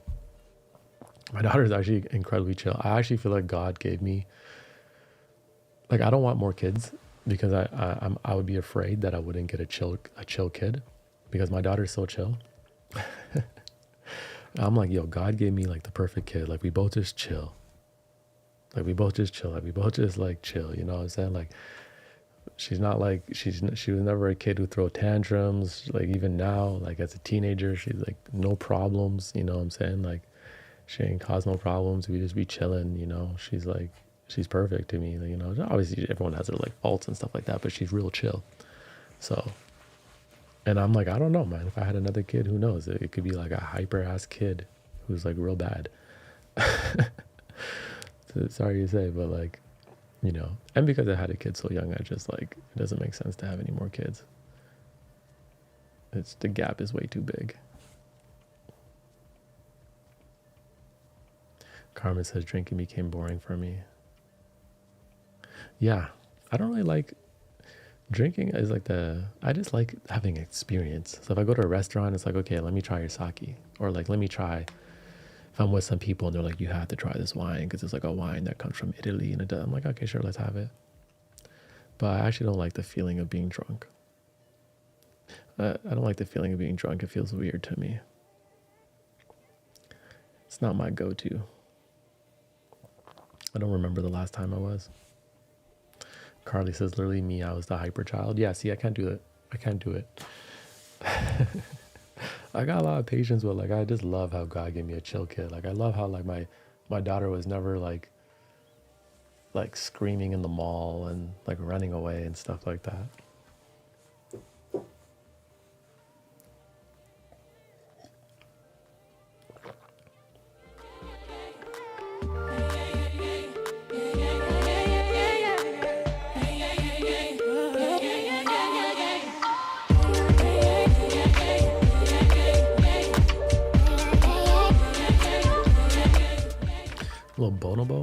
forgot about Bonobo. It just came up on my playlist.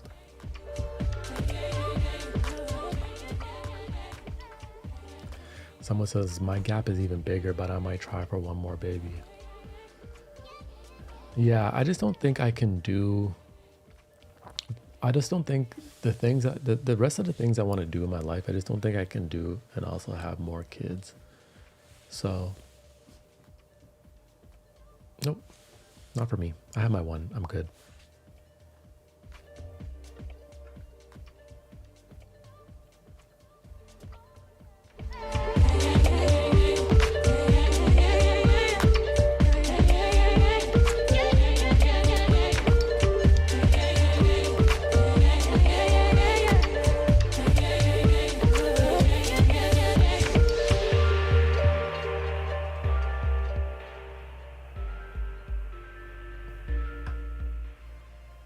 Medea says, I'd rather be high on life. That's true, because when I ended up in my mid-20s, when I quit drinking, smoking, I went celibate all at once.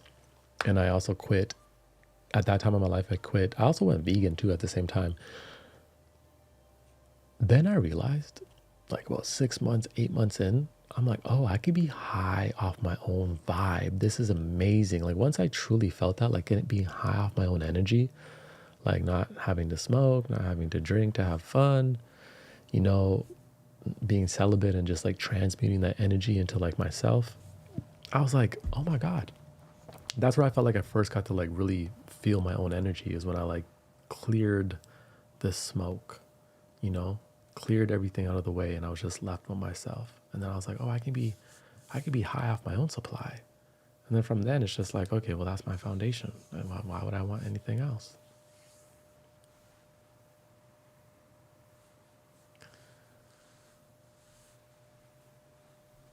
Another song I love. Oh, you know that song too, Spoken Barn?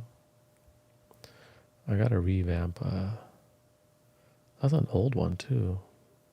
That one been on my playlist for quite some time. Quite some time.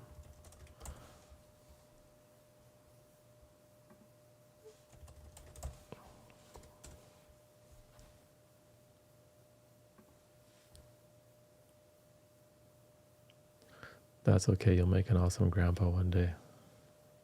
Heinz. Yeah. That's if that happens. Never know. Never know.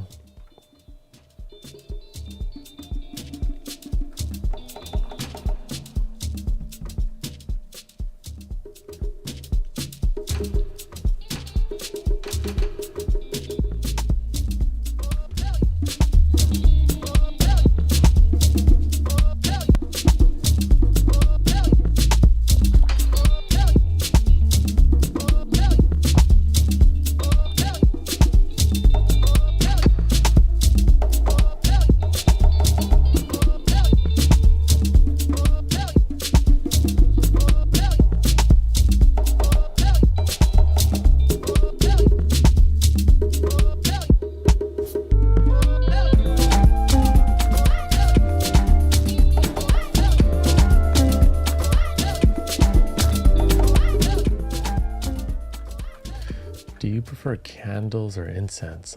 Incense. I mean, I like both. I don't think you can really compare them. Like they both completely serve a different purpose. Actually, candles and incenses go together, like peanut butter and jelly. But I don't even like peanut butter and jelly. A recent video, you have to accept, Heinz. So this is the crazy thing. This is what I don't like about Instagram, Janae. Oh, there it is. Oh, crazy. Yeah, I see it now. I got it. Perfect. I see you. I like the thumbnail. Okay, I'm gonna check this out. I'm gonna check it out tonight, Janae. Schmick. Good to see Schmick. Schmick, are you the one that did the paint? Are you the one that did the mural? Are you the one that did the mural? If it is, man, you guys should have saw that this mural this guy did. Is that you? I'm trying to remember. If it is, yeah, this guy did like an amazing mural. with like three little birds. It was of me. I have it in my phone somewhere. I was so taken back.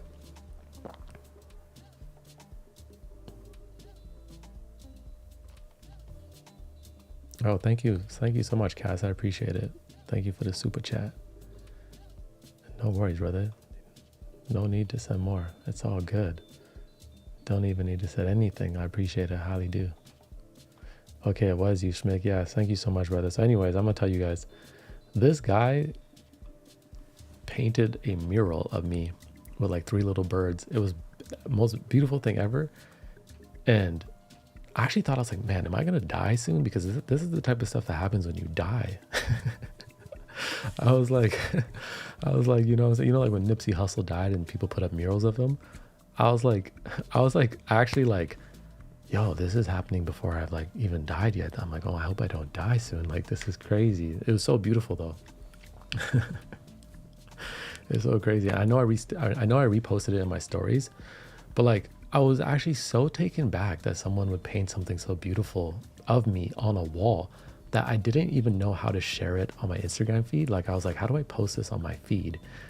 And I'm like, I just didn't even know what to say. I didn't even know how to like be like, look, there's a mural of me, you know, like I'm very like, I don't know how to megaphone.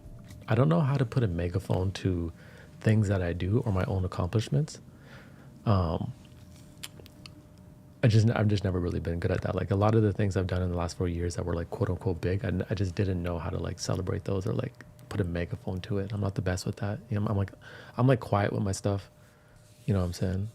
Kind of more like just, you know, keep things. So like I didn't know how to be like, yo, everyone look at this, share it to my stories. But I think I need to share it one day because it's absolutely amazing. It was beautiful.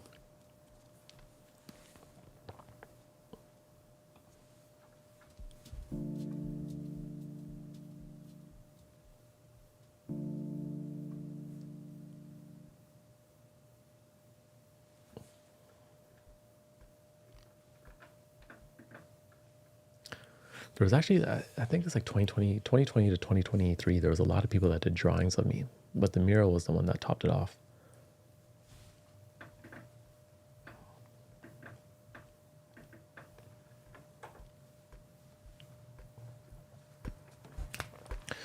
Okay, I think in like 10 minutes I gotta go because I gotta record a podcast.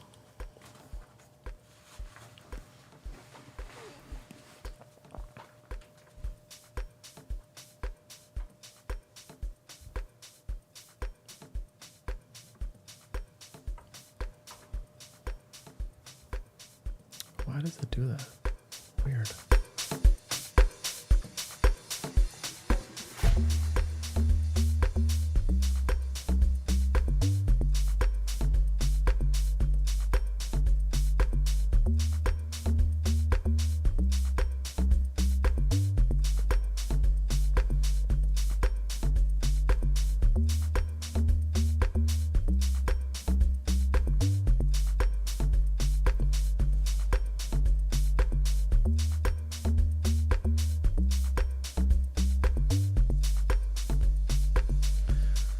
Justine says, I would love to see the mural. If you find it, please post it in the community page. Yeah, it's in my phone. I have a screen recording on it. It's probably, and it's also probably on your Instagram, right, Schmick? And thank you so much for sharing the reminder card with people. You know, I'll definitely share that with y'all. I'll find it and I'll reshare it because it's really cool. Had a little Bob Marley vibe going on with it.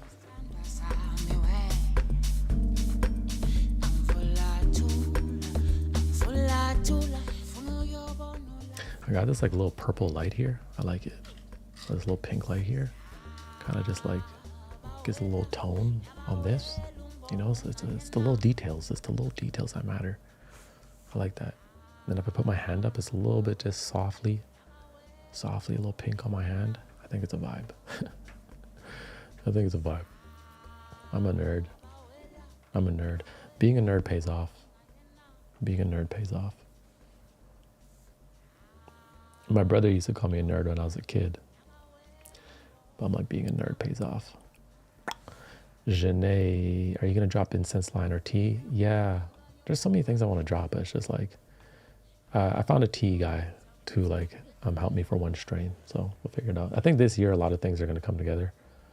I think when everything popped off, it's just like I just got blindsided. Like it was just I just got blindsided. I didn't know how to like put everything together in real time and make the content, like, and I only wanted to do things that were of quality. I could have like done some cheesy t-shirts, and like truth is I could have put out some cheesy t-shirts. People would have bought it. Probably would have made like extra like $150,000 or something like that just off t-shirts with how much attention I was getting at one point. But I just always want to do something that's quality. Like I truly believe like the reminder deck for anyone that's bought it, it's quality. Like when you bought it, you opened it, you felt it. Every card was illustrations, by an artist. The quality was good. Everything was really good. So saying it's kind of the energy I'm trying to put into like all the products is really good. I am working on like a simple merch capsule for the first launch. And then the second one will be a little bit more custom. First one will be good still, will be good, but I want to take all that money from that one and then put it into the next one and kind of like design even more a unique line for the next one. So we'll figure it out. Someone says, you have a brother. Well, yeah, like I know, I always say like, technically I say I'm an only child because I grew up as an only child, right? I didn't grow up with siblings in the same house, but I actually have a brother and a sister. There's a lot y'all don't know about me. I do have a brother and a sister, but I didn't grow up with them or like in the same house or anything. So I grew up like an only child, but I do have a brother and I do have a sister. But I did not even know I had a sister until I was like 11 years old. That's kind of how it is when you're Jamaican, to be honest, unfortunately. When you're Jamaican, you kind of just end up finding out you have more siblings. You know what I'm saying? For other Jamaicans in the chat, you already kind of know.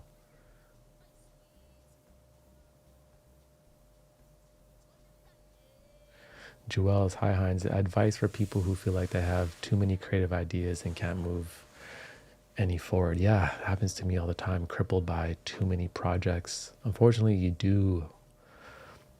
you have to pick one or two, right? You really can't do them all. So what you want to do is just pick one and develop that momentum through that one and get to the next one. I would really go with like what excites you the most and what is the most attainable to create, right? Because some of our ideas like aren't actually, we can't do them yet. Doesn't mean we won't, but we can't, right? Like if I was like, hey, I want to put on like a live show event and I want to have like the lighting like this and these screens, it's not something I could do today.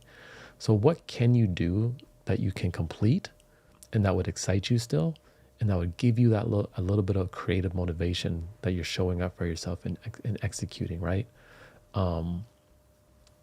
Right, like just like how I said, I'm like, listen, I'm going to drop a simple merch line coming up soon here. But the merch line I really want to drop, I'm not going to be able to do for another year because that one's going to cost a little bit more money, right? So instead, I'm going to do what I can do first, make it as great as I can do it. But I'm already thinking about the next one and how that bridges to it. So I'll just think like, what can you actually get to? What is actually possible for you to create and finish and go with that one? Because you need some momentum, you need some rhythm, you need some motivation, you need some proof, right? That's what you need right now is you need proof. You need to make something and be inspired by your own work. And we can only actually do one thing at a time. Problem is social media, man, like it's hard. Like some days I'm like, oh man, I really just want to make like this and I want to do that, but then I'm like, oh, I got to do short form content and then I got to do this, and it's like too much, it's like it's a lot sometimes. Like my brain will just be frazzled by all the different things I have to do. But we have to simplify. We have to simplify.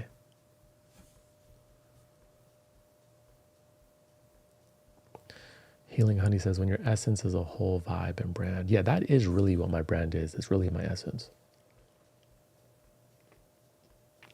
I made a podcast called Craft Yourself, and that podcast was me realizing like I when I make content, I'm not making content, I'm making myself.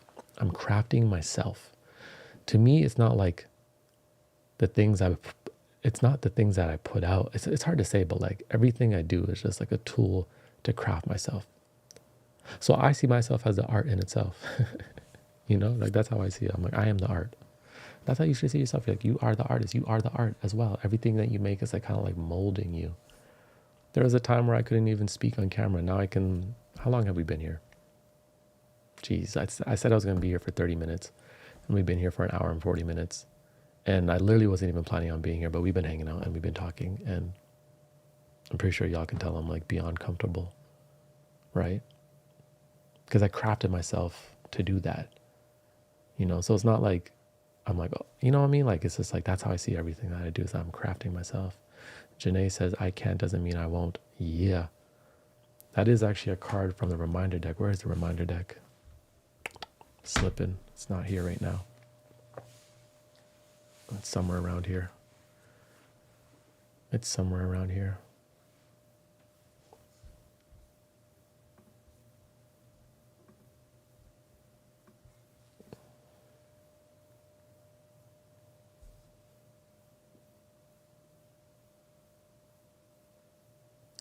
Someone says, I have fears that our world is shifting away from the creative work for the sake of settling in 9-to-5s, trying to keep our bills paid and a roof over our head, AI killing off jobs. Yeah. Well, paying bills is really important, and having a roof over our head is really, really important, you know? That's just, it's not fun being a struggling artist or anything like that. Like, you want to be able to make money for yourself. I think I guess kind of what social media does sometimes is it kind of turns creative work into a manufacturing line. And that's how creativity can feel a lot of the times these days, is that like you're on like a manufacturing line in a warehouse, like post every day, do this, do that, do this. Okay, stay consistent, do this, do that. Oh, keep up with this. Oh, keep up with this trend. Oh, you know, you have a niche, stay within your niche. Oh no, you broke out the niche and now people don't want to see your stuff. So go back to the niche, and now you're kind of like stuck. And then also, if you're making money off of it, it makes sense why you're going to do what works, because if you're doing what works, that's also what puts the roof over your head. And yeah, sometimes like your creative work can turn into feeling like a 9-to-5. And at the end of the day, like your creative work shouldn't just always feel, I don't think, like super playful and free. Like you need structure, you know, there's things about it that has to be systemized. There's things about it that is going to need a system, but at the root of it is still exploration, play, creativity, you know, like all of that. Like, you know, artists, creators need time to breathe, you know, new ideas. Like you need to be able to experiment. But unfortunately, like, you know, if you build a community off of one thing and then you try to express another thing, yeah, you know, it may not do well, and then you're afraid because like your bills may not be paid. But you could also always start another channel. AI is going to be interesting. I'm not really fully aware like where it's going to go yet. Definitely a lot of jobs are going to go away. But you know what I love now is that I meet people who are just creating their own positions. You know, like I was talking to someone else the other day, and they're like an intentional living designer. So they come into your home and help you intentionally live and redesign your home. I was talking to a guy when I was in Sedona, and he helps men in relationship navigate their emotions, right? That's his business, that's his job, like very unique thing, you know? There's another creator, Africa Brooke. She put out a book, and her whole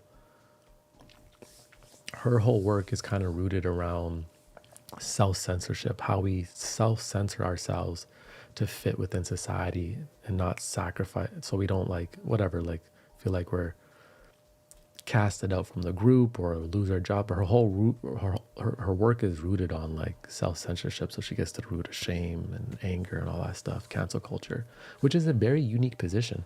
So I think that we're going to be moving into like we're in the attention economy right now, but we're going to be moving into the gig economy, where like I don't think people are going to just have like singular careers, but they're going to have like different things that they're doing, like unique gifts, you know what I'm saying? Like we're in this rise of like almost like the intellectual economy, where like if you're just good at something, you can monetize it. Like one of my buddies was just in town. He lives in Mexico, and he's like, man, in Mexico there's so many influencers. I'm like, really? Yeah. He's like, a lot of people live there now. And one of his buddies is literally a guy who teaches men how to approach women. And he's like, yo, he just got flown out to Thailand to teach a guy how to approach women. Like that's his job, and he makes tons of money. You know what I'm saying? So like we're moving to this era where like, yeah, like AI will take a lot of jobs, and it's going to take a lot of the mundane jobs. Like should human beings really be in a factory 12 hours a day, just moving a box like this? I don't think so. I don't think so. I would love for human beings to be able to explore more of their potential and their gifts. Human beings are more than just moving boxes, right? Now, the problem is if AI wipes out all those jobs and there isn't anything else for people to do, well, that's a problem. But I'm hoping that AI gives a foundation for us to level up into different types of work and engagements. You know, like I think they said like in the early 1900s or like 1800s, like everybody was their own business owner. You know what I'm saying? Like everyone had their own business. This person fixed shoes. This person did this. This person, would take care of your horses. This person did that. Everyone had their own business. And I think we're moving into that economy where you will be able to create your own thing. That's why coaching is huge, right? Consulting is huge. If you're good at something, you consult somebody else.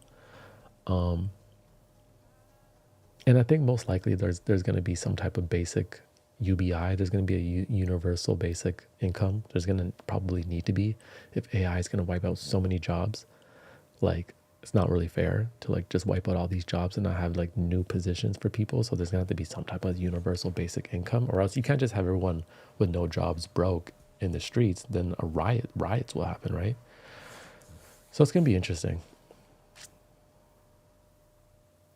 Healing Honey says, I really didn't realize how much we can niche down. Yeah. I meet people all the time with like very interesting, unique jobs that they created for themselves. Like invented for themselves. Like if I wanted to, I could probably, I already know I could do this. If I wanted to, I could probably create a coaching position where I help entrepreneurs just calm down. Like that could be a job though if I wanted to. And I could make tons of money doing it.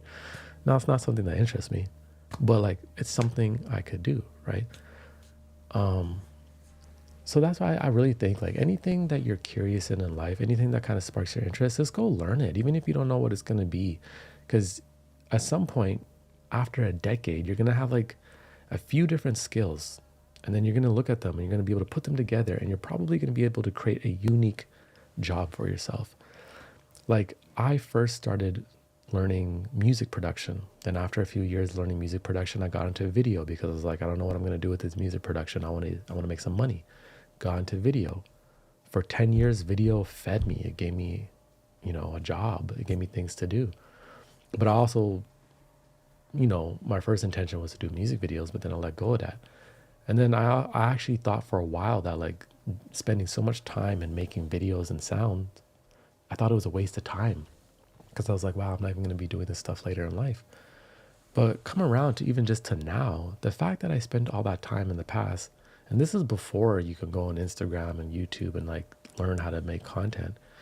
I already had like a decade like producing stuff for other people, that when I wanted to produce it for myself, it's very easy for me to produce my own vibe. That's why like what I do is just like my own vibe, is because I had these skills in the past. And then when I went on my journey and I started learning more about myself and, life and like observing myself, I basically just took different life skills and have brought them together, and like I'm still bringing them together. I'm still crafting something, but I'm just bringing them together now. Like you're seeing even this live stream is like, like my experience in video production, my experience in sound, and then just my personal self-development is all just tied into one. And now that's like a foundation for me to do anything, you know what I'm saying? Like, so I think it's an interesting economy, because I was personally never inspired by like a single title. When I was in high school and they would say, what do you want to do? I'm like, what do you mean what I want to do? You want me to pick one thing and just stick to it for the rest of my life? I don't like that. I still don't have that mindset. When I'm like, I don't know, 45 years old, like I may like become obsessed with chairs and want to like design a chair. Who knows? Maybe that's what I'll do, So at the end of the day, AI is going to have great positives and great dangers. So like anything, but this is just going to be like one that it's kind of hard to predict at the moment what's exactly going to happen, but again, there's a lot of tools right now. I'm seeing videos pop up all the time seeing like 20-year-olds, 21-year-olds making millions of dollars because they built an app using AI and they had very minimal coding experience. So you're going to be able to do things that you just weren't able to do because AI told you how to do it. So it is hard to choose one thing. It is hard to choose one thing.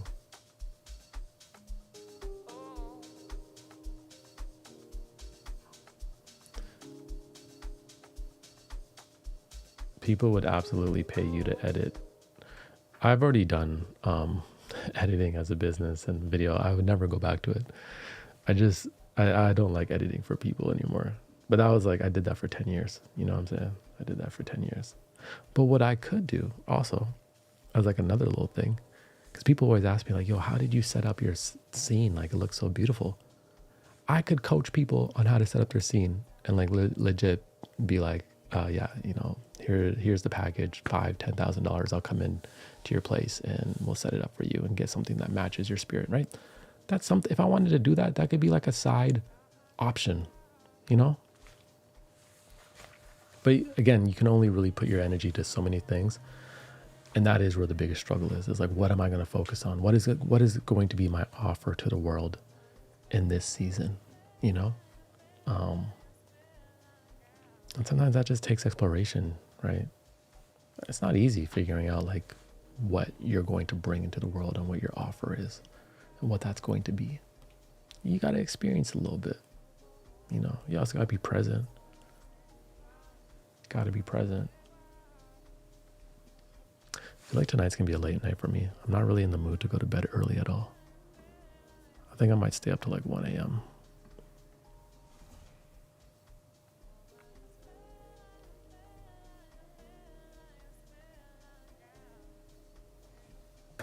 I love this song.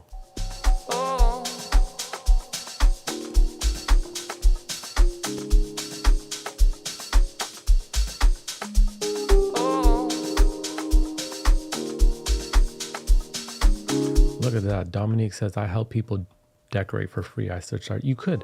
See, Dominique, this is exactly what you could do. You could literally film the process of you decorating people's places.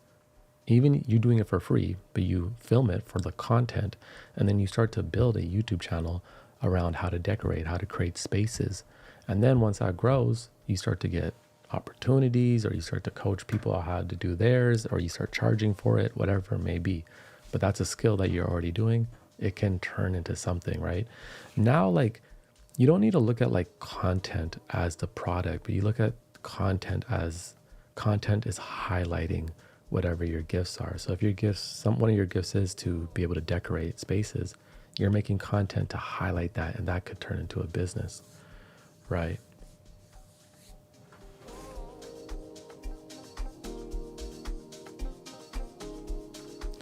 Medea says, the internet has brought resources to our fingertips. It can be a tiny business or product. The world will follow your purpose. Exactly. Exactly.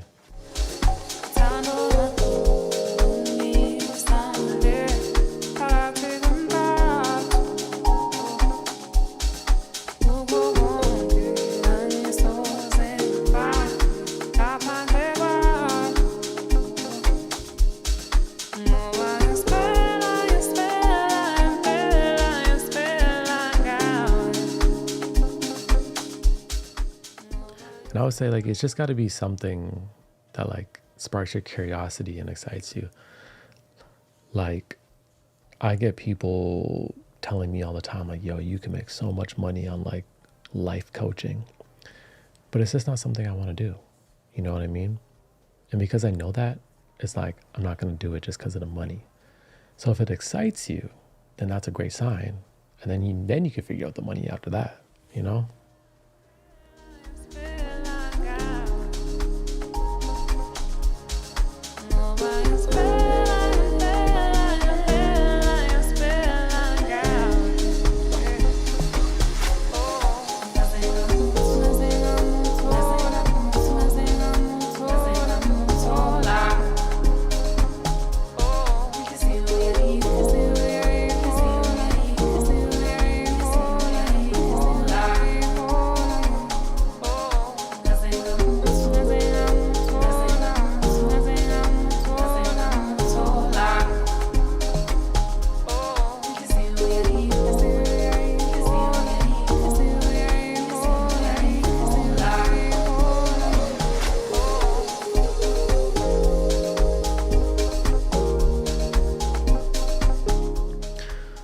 says, how do you deal with the volatility of income working as a content creator? Well, because I've been like a lifelong creative since like a long time ago. I think my last job was at like 23 years old. I've dealt with that my whole life. Fortunately for me, 2020 to 2024, like 2020 to 2024, as a content creator for me was very good financially, very good. You know, and I didn't even monetize in all the ways I could, but you know, just through different brand deals and stuff like that. You know, I did a course with Skillshare, did some other things. I was on the radio. I made a bunch of money where, you know, even when there's like lower months or lower seasons, is that like I had such high seasons that like still, I'm still blessed. I'm still good, you know?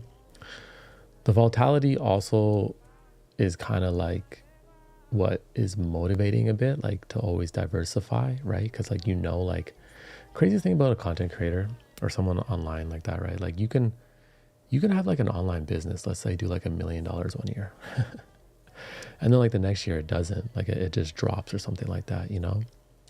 So I kind of like how it keeps you on your toes a little bit. But I've been a lifelong creative. Like I stopped working for people when I was 23 years old. So like, you know, I've been doing this for a minute in the sense of like not ever having someone giving me the same amount of money every 2 weeks, you know?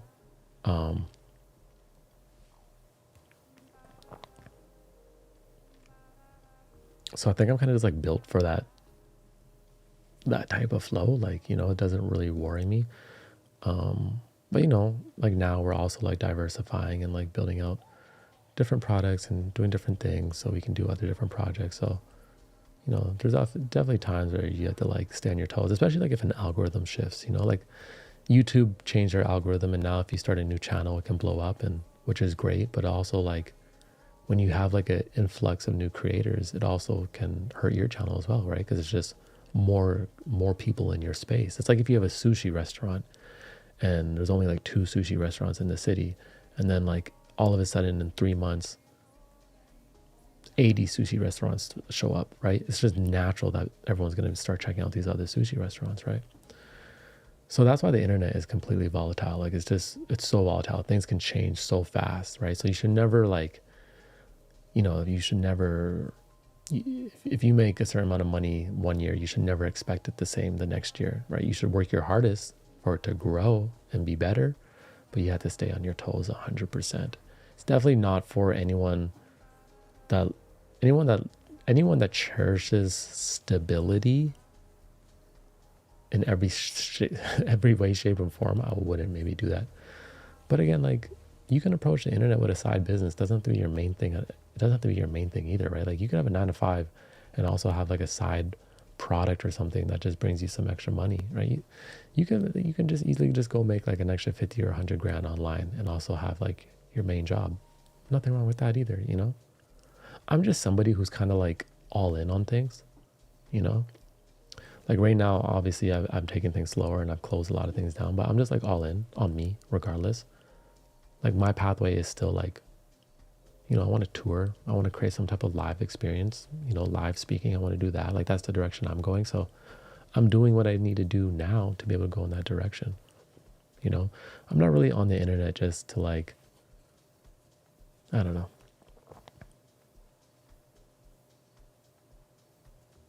Someone says, Heinz, do you have a Kanye mindset? Believing in yourself is key.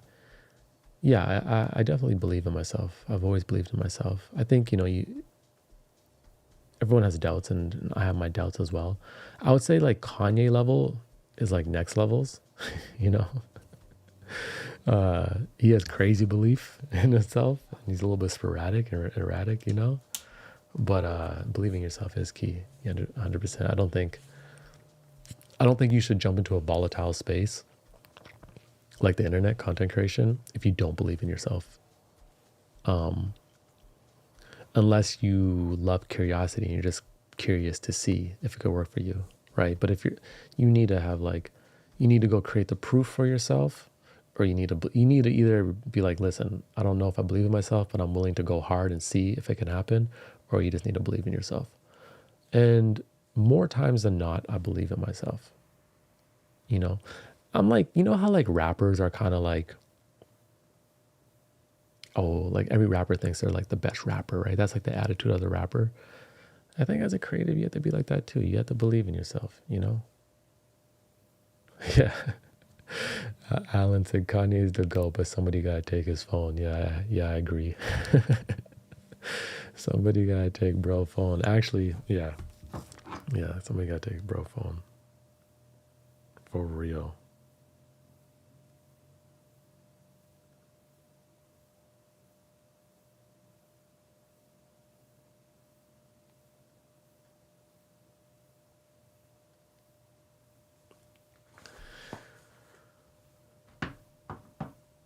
Someone said, how do you drop that pressure of succeeding a previous era you saw as your prime? It feels like every season, especially on social media, is about the stats, success, and moments. Makes you compare. You know what? It's actually, you know what I'm really grateful for is experiencing a dip. I think dips are good. I think it's good if you experience like high success or like whatever in your realm high success may be, right? And then you experience a dip, because the dip gives you a window into like what the future is going to be like. There's always going to be dips. And I think online, because like the first 3 years were just like so not easy, but there was like almost more opportunities. I had more opportunities than I could even say yes to, you know, or like I just had more than I could even take. Right now, there's less outside opportunities knocking on my door. You know what I mean? There's just less on my door right now. And I actually love that, because it really shows you like how to cherish moments and not how to be attached to seasons, but also how to prepare for dips. And in those dips, you have to believe in yourself. And right now, if I didn't experience a dip, I think I may have just coasted. I think I may have coasted. I may have been like more frivolous. And right now, like I'm not posting a lot on YouTube because I'm really doing a lot of experimenting offline, and I'm really preparing for like the next decade and what I want to do. And without a dip, I think the dip is giving me the time to be able to do that and to like really be like, okay, what do you want to do? Because the truth is,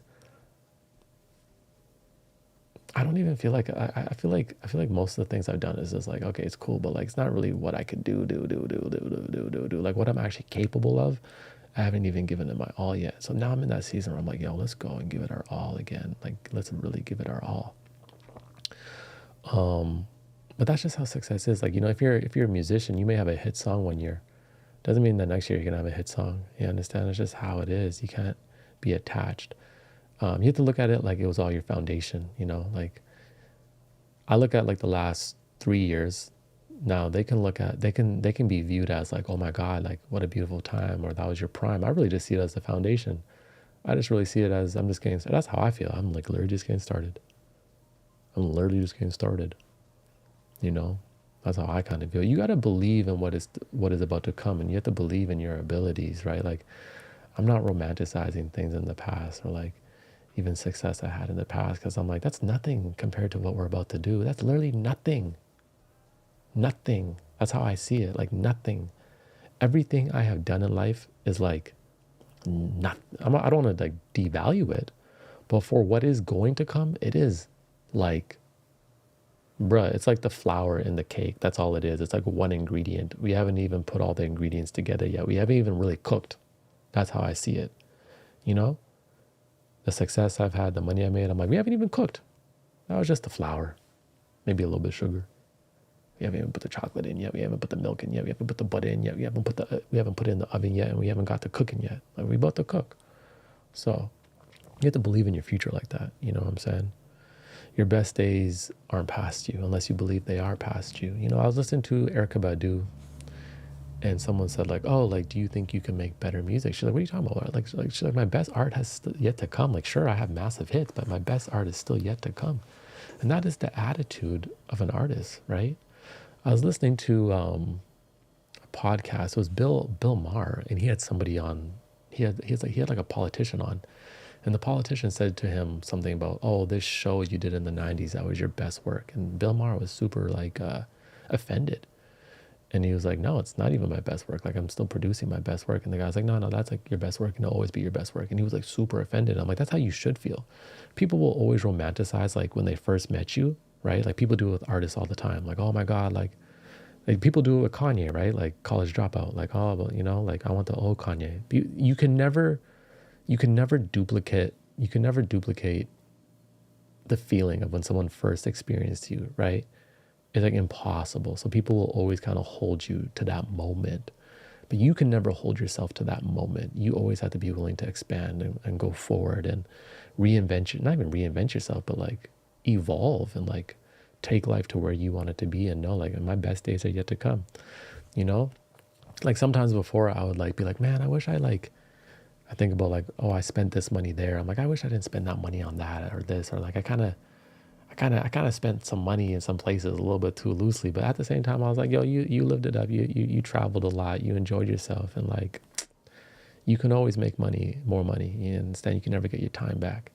So I'm like, did you enjoy spending that time doing that, and that? I'm like, yeah, I did. So it's all good. Yeah, you've yet to even come into the wealth you're going to come into. Like, that's how I talk to myself. Like, you have yet to even step in. Like, literally yesterday, I said to myself, like, I am so excited to step into my prime. I'm just slowly getting to my prime. Slowly, not even just slowly getting to the prime. Mentally, physically, like just everything. We're just getting there. We're kind of late bloomers in life, a lot of us. I'm a late bloomer in many different ways, you know what I'm saying? Like, we're just crafting ourselves. But I said to myself, I'm like, oh man, we about to step into our prime and it's going to be crazy. You know what I mean? And that's the attitude you need to have. Like, don't over romanticize like a decade ago or a season in the past. Romanticize what's about to come, and romanticize the present moment. Romanticize where you are right here, right now, right? Because there's so much energy, there's so much stuff to learn in there. Like, yeah, like,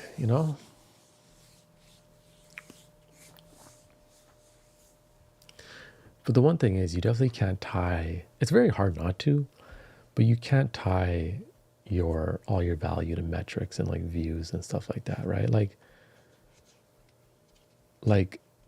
I blew up in the pandemic when everybody was stuck inside watching videos. My views, every video got 100,000 views. Every video got 100,000 views. Now I'm lucky if a video gets like 50,000 views, right? Does it mean I'm a worse creator? No, not at all. It just means it's a different season. I'm doing different things. You understand? I come on here with live stream and like hang out with y'all and whatnot, right? So if I tied my value to like 2020, it would be, I wouldn't be able to get up every single day. You know what I'm saying? It'd just be impossible, right? These are vanity metrics as well. They're vanity metrics, I mean, like my bio on my Instagram says my credentials are in my spirit. It doesn't literally say any accomplishment I've had. And the reason why is because I don't want to hold my value to metrics. Now, again, I want to produce a life that shows the proof of my work. I want to generate, beautiful outcomes for myself, but I don't want those outcomes to completely define my value, because I still believe my value comes in, my character and in my spirit. And it's in the dips in life where you're often tested and where you can be most proud of yourself. I am proud of myself of how I handled my recent dip in life, going through a death in our family, going through other things. And I'm proud of how I carried myself through all of that, how I kept my character, how I kept calm, how I didn't allow the world to change my heart, So sometimes you have to value yourself, not based on the money you're making or the views you're getting, but literally how you are gracefully moving through life offline. You know what I mean? Offline. You go through some drama at work, you don't go low, you approach it with grace, with wisdom. Be proud of that. Whatever you're in, and that's kind of what I focus on. So like, as well. Some seasons it's like we're focused on the outputs and the external, and some seasons it's the internal rewards. The internal rewards.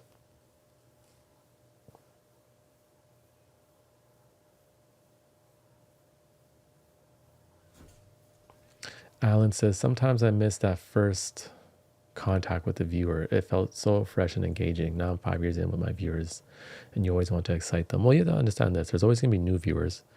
I get like a comment every day, someone saying, I just discovered you. And when they say that, I can tell they're saying it in the tone of like, I am late. Like, who are you?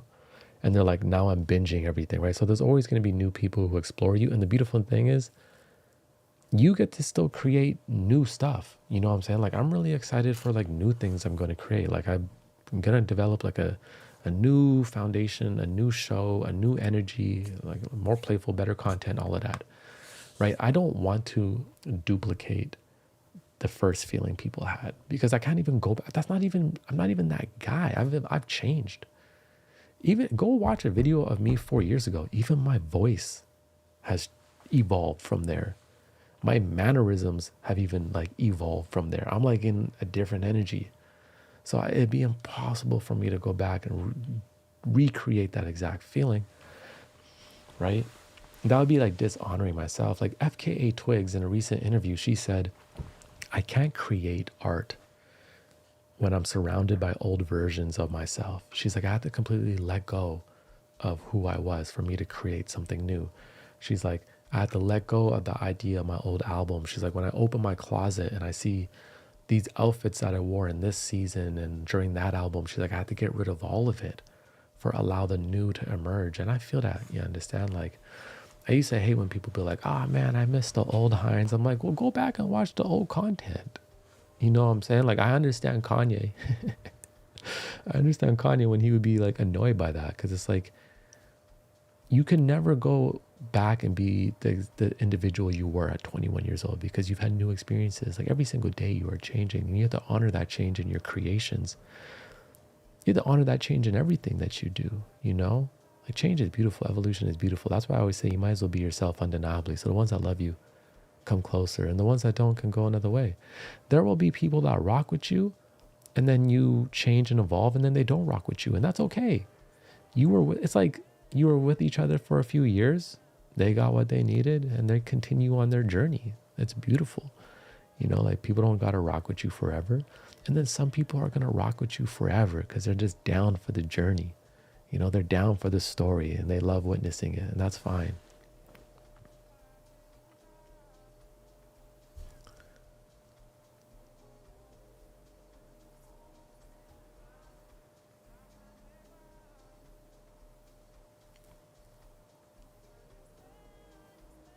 Which do you think is more important in which do you think is more important, internal or external rewards? I think they're both important, but I think if you're gonna like you shouldn't just be like, I'm only gonna have internal rewards and no external rewards, right? Because you know that's not good, and you can't do the other way around because you just be a jackass. But I think where you truly validate yourself should be the internal rewards, right? Because if you value yourself and like how many views you get, then you're always gonna be chasing like how to get those views, and you'll do things that doesn't reflect who you are. But if you value the internal rewards more, most likely you will stay authentic, right? And still be able to achieve those external rewards. Like, again, like everybody wants external rewards. Like I want external rewards. I want to, you know, grow, continue to succeed. I want to retire, family. I want to buy a house here, buy a house there, you know, but not at the cost of not being myself, right? So it goes both ways. Do you think you'll do any vlogs? Listen, I'll have guests on. Yeah, I do have plans for guests coming on. I'm going to also have people call in. We're going to get to all that. Vlogs, I'm only going to vlog if I'm traveling. But like, I don't love doing vlogs. I'll be completely honest. I'm excited for what I am creating offline right now. And it's hard to explain. So when I finally finish making it, you'll start to see the direction I'm going in. Right. And yeah, yeah.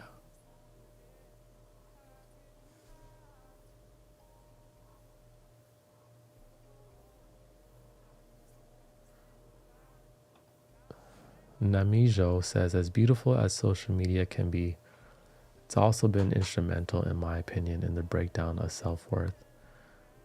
My most recent vids have been about encouraging people to remember who they are. Yeah, so that's the thing the journey will offer you. It will offer you moments, to learn about yourself, but also offer you moments where it like breaks down your worth, where you're too wrapped up in it, right? You're kind of attached to what's happening, you know? And that's why I love the journey though, because it calls you to be yourself, right?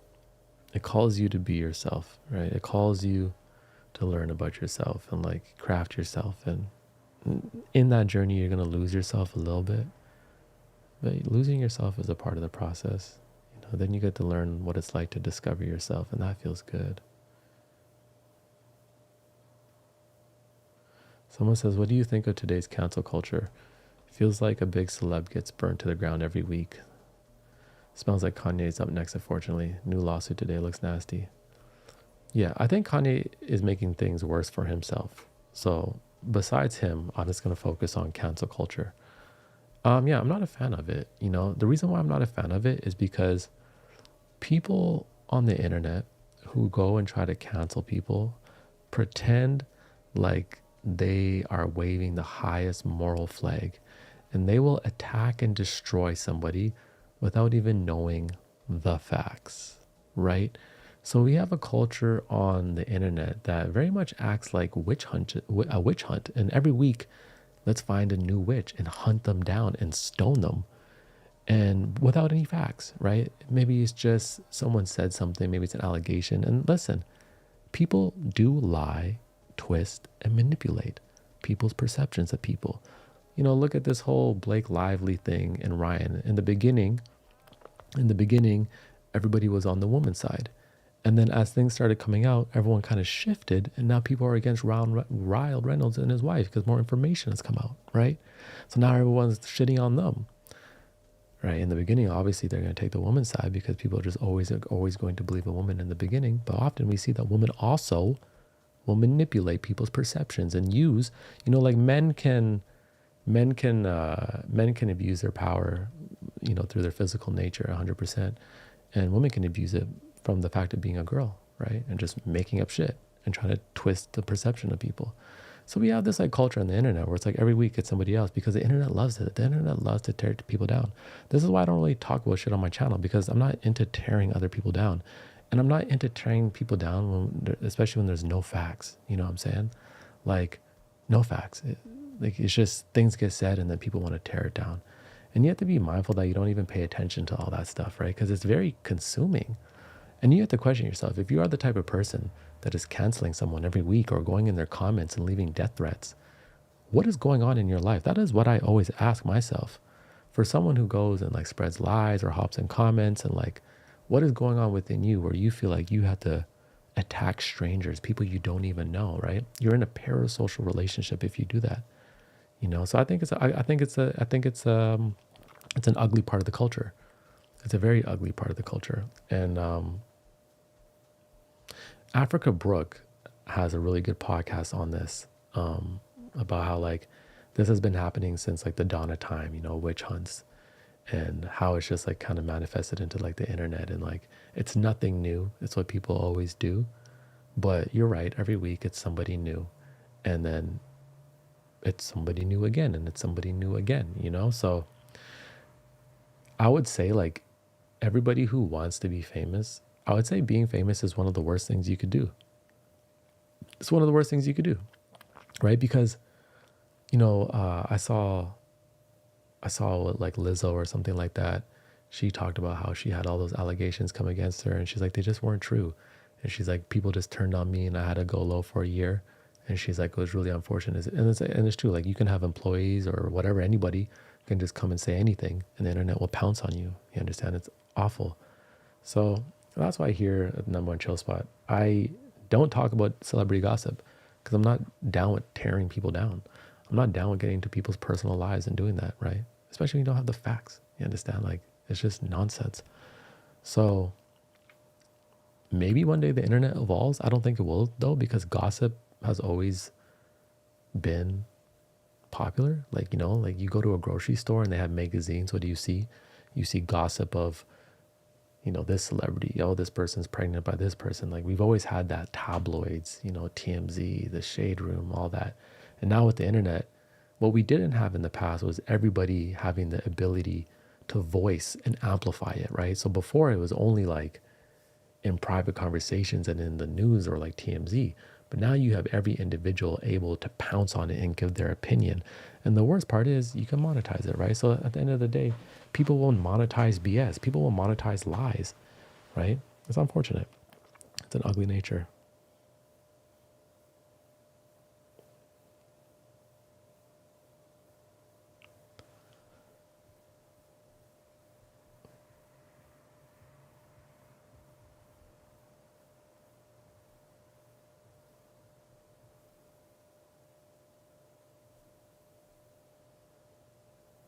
Janae says, I'm trying to believe in myself this year like you, Hines. I think, Janae, as you just continue to show up and you're posting these videos and all that stuff, like you're going to have more belief, because belief also comes from proof, right? So sometimes we just believe in ourselves for some reason, you know, like we're like Delulu, and that's great. But sometimes we don't have that Delulu faith, and we believe in ourselves because we develop the proof, right? Like we prove to ourselves that we can do something.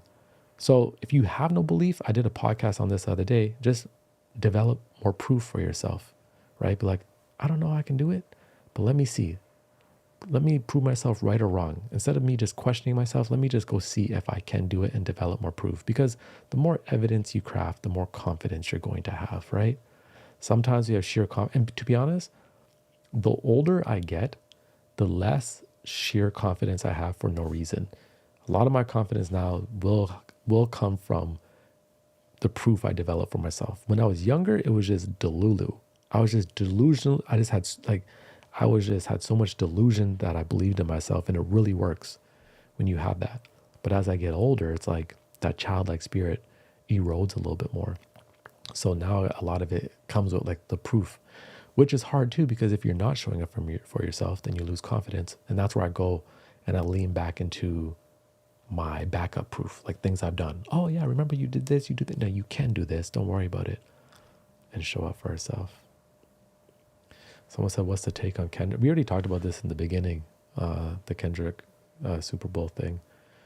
I just said again, like, you know, he took the artist route. That's great. I can get why people think it's a boring performance, because he performed songs that people don't really know off his new album. And normally Super Bowls, like, you kind of want songs you can sing along to, but he took the artist route. And I'm never going to blame an artist for what they're doing, but also people who are bored, I can totally understand why they were bored through it. So again, you know, it's just one of those things.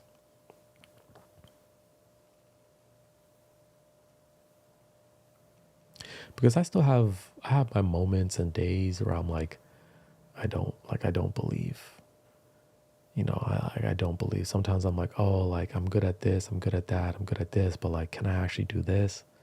Can I actually build this to this point? Do I have the ability to be organized enough to like bring all these pieces together and do, like, I be having some big ideas sometimes. Ideas that have nothing to do with content. Ideas like I want to do later in the future, like philanthropy stuff. And I'm like, oh, can I really do that?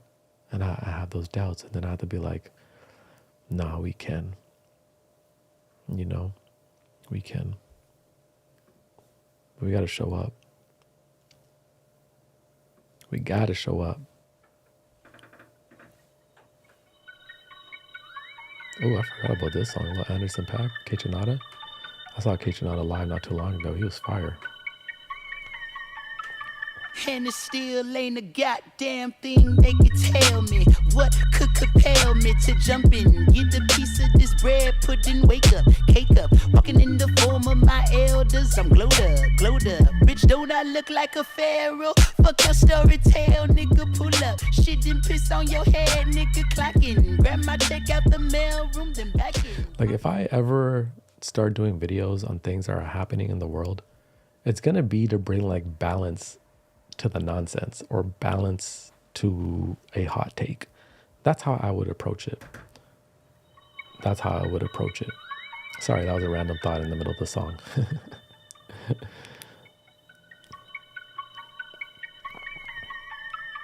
And it still ain't a goddamn thing they can tell me. What could That's the compel energy me right there, to though. jump In in, a get fucking a thing, you piece can tell of this me. bread, pudding, wake up, cake up, walking in the form of my elders. I'm glowed up. Bitch, don't I look like a pharaoh? Fuck your story tale, nigga, pull up. Shit and piss on your head, nigga, clocking. Grab my check out the mail room, then back in. Papa, daddy Warbucks, like Warhol with an 8-ball and a paintbrush. I'm AWOL, but I ain't done. Hey. Your Fed says Hines loves Kendrick low key. We all do, Brody. Listen, I've always liked Kendrick, but I'm not gonna like I've always appreciated Kendrick's artistry 100%. But I'm not gonna lie and say that Kendrick lives in my playlist. Kendrick has never lived in my playlists. Like I've never like been like going through life and I'm like I just need to be like Kendrick drops an album and I listen because I'm like he's an amazing artist. The production is gonna be crazy. He's gonna have some new voices on there. He's gonna be rapping his ass off, and then once I listen to it, I'm done. Maybe like Money, like his first album, there's like first two albums, there's like 4 or 5 songs that lived with me, but like after that, the music doesn't live with me like that. But this is how Kendrick is for me. It's like when you go to a museum and like you see a beautiful painting and you appreciate the beautiful painting and then you leave the museum and it stays there. That's Kendrick's albums for me. I appreciate them, but they don't live with me. I'm glowed up. Same time stealing, same squad chilling, baggy full of piff. Can't you see I'm living? I'm glowed up. Glowed up. I'm glowed up. Lately I've been glowed up. Paper finally showed up. Chowder got me going buck. I'm feeling like the only one out here. Even if I slowed up, got enough work to last the whole damn night. Lately I've been glowed up. I like this one. Yep. Yep. Yeah.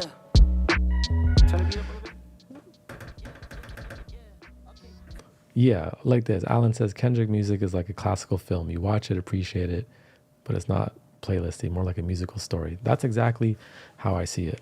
Kendrick makes timeless music, sure, for you, but like I'm not like driving in my car and I'm like, let me put on Kendrick. I'm just not. It's like theater for me. It's like watching a play because it's so much storytelling. It's like all these voices. It's like the theater, and I appreciate it. It's fire. Okay, I'm not saying he's not fire, but when I'm driving, I like listen to stuff I can like vibe to. I'm a piano, reggae, like even like up tempo house. Like I like stuff that move my body. I'm Jamaican, you understand?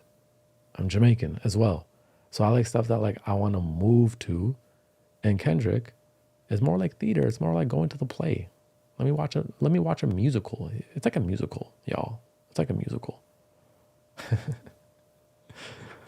And it's not because I'm Canadian. Y'all keep throwing this, oh, you Canadian, that's why. Like, no, you guys have to accept, like, also, like, it's not like Kendrick's the biggest artist in the world. Like, he's big in America, but it's not like the whole world is glazing Kendrick like that. It's just not. Yeah, okay, 2 friends and they both 10s looking nice. 2 bent, I should call it quits, but I'm not. No chances, we all dance in the light. Tell me what's the odds, we can all get a bite. Okay, the last time we tried that, it didn't end well. Plus you never know the story that they friends tell. And off the brown liquor, nigga feel like Denzel. Out in Washington, in the DC, with a chocolate bitch. Lil freak bitch, get geeked off erotic shit. So what you do? Shut the club up like Soyaka Man, that's bitch. that other shit. Paying child support through the government. Joint custody weekends, you can't touch the kid. It's not even a Drake bias. Before this beef, I felt this way. Before the beef, I felt this way. Before they even had any issues. I can't even name Drake's last 5 albums. I can literally only tell you Drake's first 3 albums. I have no idea of Drake's full discography because I don't even tune into Drake like that either. Early Drake I loved. But before Drake and Kendrick beef, I felt this way about Kendrick. I felt like his music, I would listen to his album and I was like, that was really dope. That was like a classical, that was like a musical, that was like a play, but it doesn't live in my playlist, right? I don't know why people, like it's just, you just have to accept it's not a Drake bias, it's not a Canadian thing. It's just like, it just doesn't live. It just doesn't live in my playlist, you know? Like I appreciate the art for what it is, but it doesn't live with me except for Money Trees. I loved I was a great one. What other Kendrick songs do I like? Let me tell you right now which Kendrick songs I love. Kendrick songs. Money Trees for sure. Loyalty.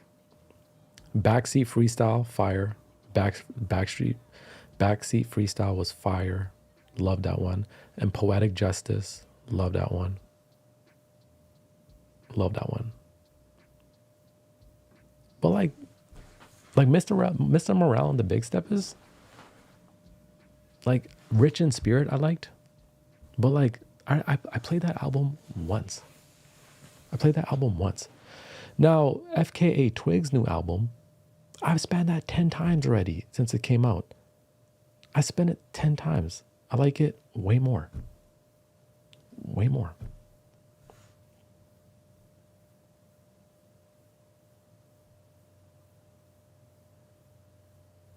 Someone said, dang, I figured Canada was 100% Drake. Not even. Canada, not even like that.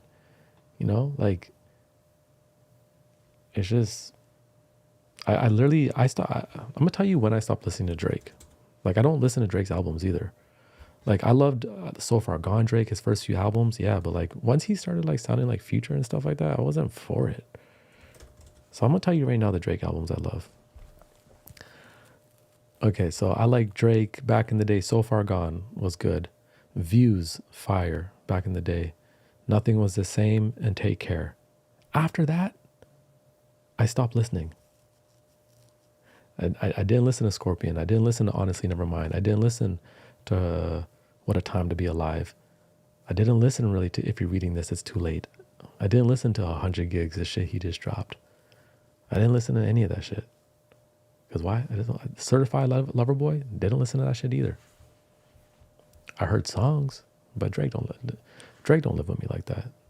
Drake not in my playlist. Drake not in my playlist either.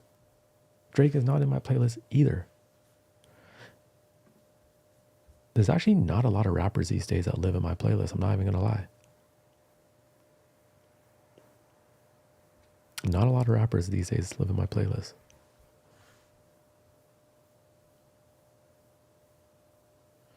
Someone said Twigs went through 10 years of being way too experimental for people. She toned it down. I feel like the new album, the new Twigs is super experimental.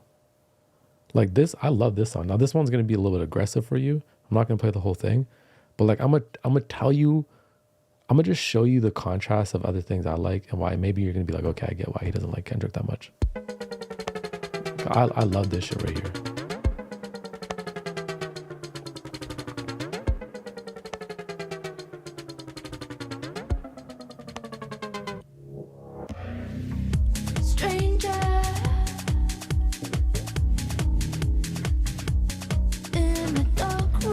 This has made me move my body right away, you understand? Like I like house, I like amapiano, I like reggae, I like dancehall, and I like old school hip hop, and I like some new rap.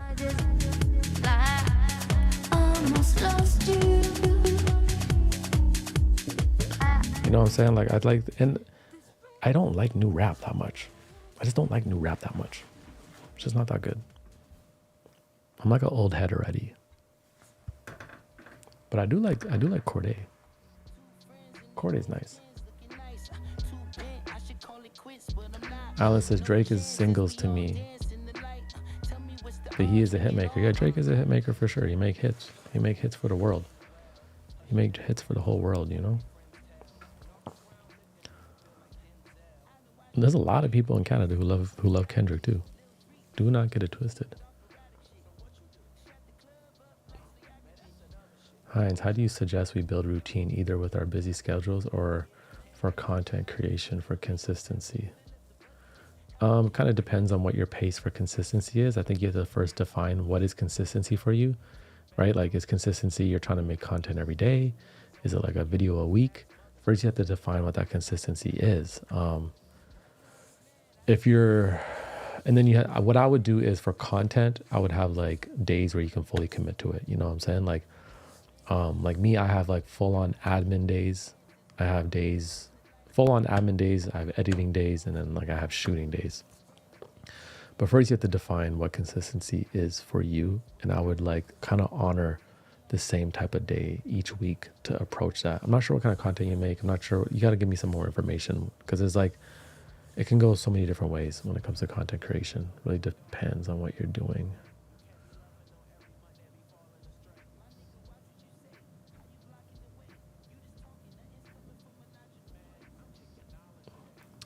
Play her old stuff, you understand what I mean. Capra songs. Yeah, I know those ones too. And I do agree, she's super experimental. But I still think the new album is pretty experimental.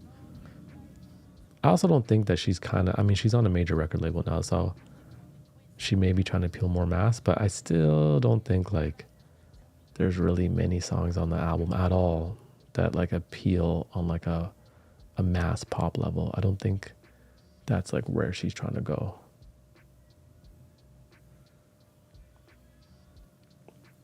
How many days or hours do you work per week? Does it vary? Yeah, it just varies. It just varies, but like, to be honest, y'all, I don't really do anything but work. I feel like I work a lot, but sometimes I feel like the needle's not pushing forward at times. But I don't know.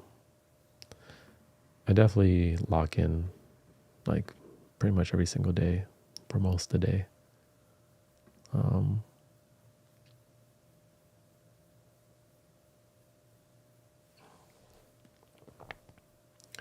Have you heard Charlie XCX Brat? If so, what are your thoughts? No, I haven't heard it. I'm not really even fully aware of her whole discography either. I listen to a lot of instrumentals, y'all. A lot of ambience. Maybe we gotta start doing music reviews and music reactions.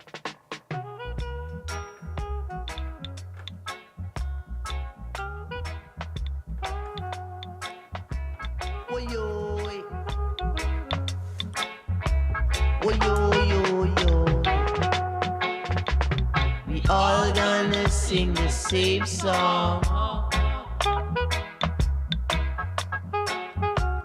We all gonna sing the same song.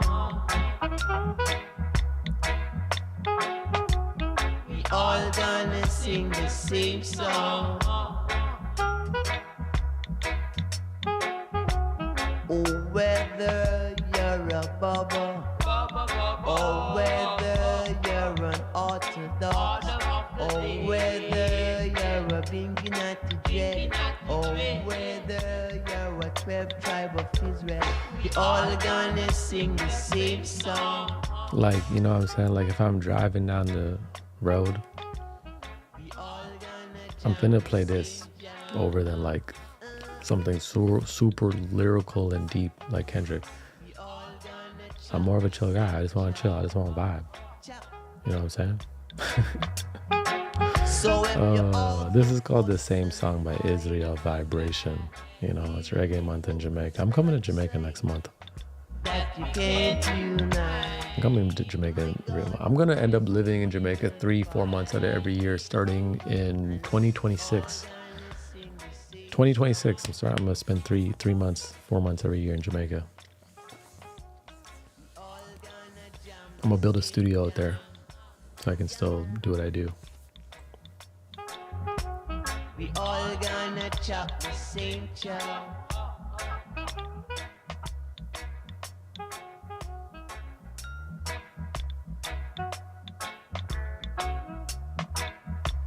Yes. I'm gonna have my herb, my tea herb. Every time you say herb, it's the tea, it's the tea, it's the tea.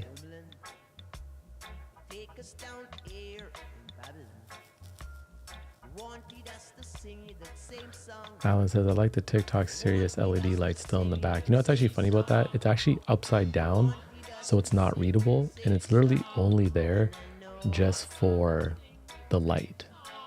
It's just there. Like I was gonna go make another sign, I just didn't want to spend the money, and I actually put flowers in front of it so it's not readable. So it's like, yeah, if you know, because like you know, Alan, but for anybody else, they don't really know what it is. You know what I'm saying? Dom, I would love to do a beauty wellness gaming thing. I think that is fire. What I would do is try to focus on doing at least one really good gaming stream a week. One that like, you know, you really put your energy into it, and then break that one down obviously into clips and post. The good thing about streaming is like you can stream and like get content for 2 weeks out of one stream, right? Now I'm not sure what your gaming streaming schedule is like, and maybe you're doing it more often than once a week, but I would have one that is intentionally meant that you know is going to get clipped down. So you have segments in there that can turn into YouTube videos and then can turn into TikToks and Instagram videos. That's the beautiful thing about streaming. You stream and you have a range of content from one stream. Like if I was recording this stream tonight, I'm sure there would be like 20 moments for Instagram videos, which I really gotta start posting. I haven't posted on Instagram in 5 months, y'all.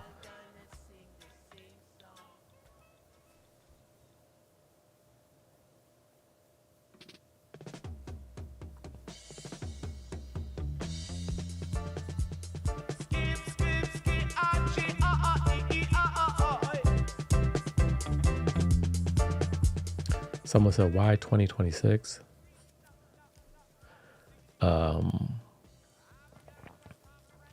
My daughter will be out of school.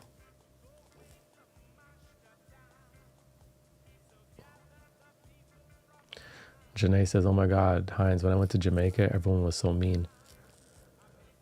Because everyone is mean in Jamaica. That's what I don't like about Jamaica either. Everybody rude. It bothers me too, Janae, but like, I'm just gonna go for like, I'm going for like, she's like, the men were nice. Yeah, the men were nice for other reasons though. Jamaican men are ruthless. Jamaica's ruthless. The men were nice for other reasons. Jamaican men have no hesitation. They'll holler at a woman quick. But people are rude in Jamaica. It's like the cultural attitude. It bothers me too. You go somewhere, you order food, and it's like they treat you like you did something to them. Treat you like you did something wrong for ordering. It's just like the cultural attitude.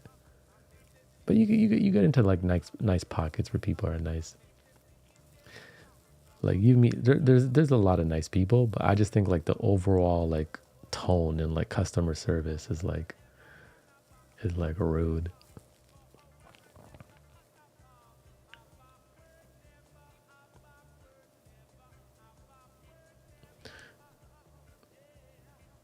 Is there a specific part of Jamaica you'd recommend someone go to visit? Well, you know, there's like the main tourist spots. Negril has like a really nice beach, especially if you go in September. There's not a lot of people there, so it's like white sand, you know, blue water. But if you go in a busy season, then it's kind of annoying. Real Talk says, how do you put songs without getting copyright? You don't. I get copyright. I just take the copyright.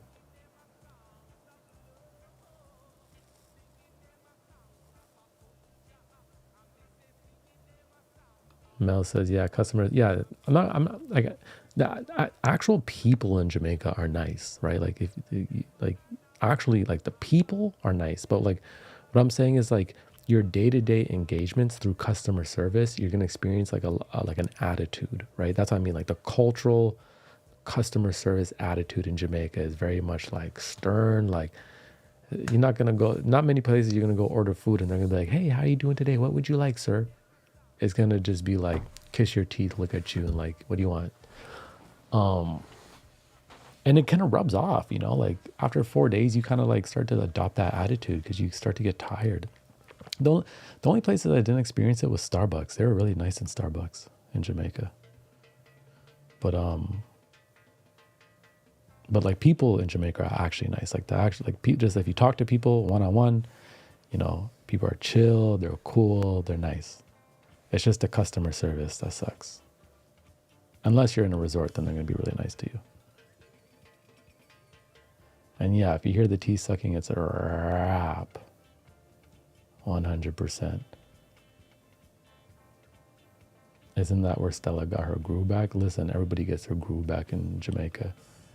You know how many, you go to Jamaica and the amount of like European women you see in Jamaica who end up staying and living there and speaking patois and like finding like a Rastaman to marry. Bro, there's so many. There's so many. Every time I go there, I always meet somebody who just moved there from the Ukraine or for somewhere else or like somewhere like, and they just went to Jamaica once and felt like they loved it and just stayed. Jamaica's very infectious like that. I think Jamaica's like one of the only cultures in the world where like people go there and they become Jamaican.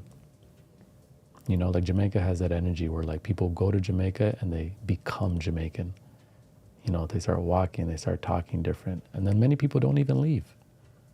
I've been there many times and met people who just didn't leave, who just figured out how to stay.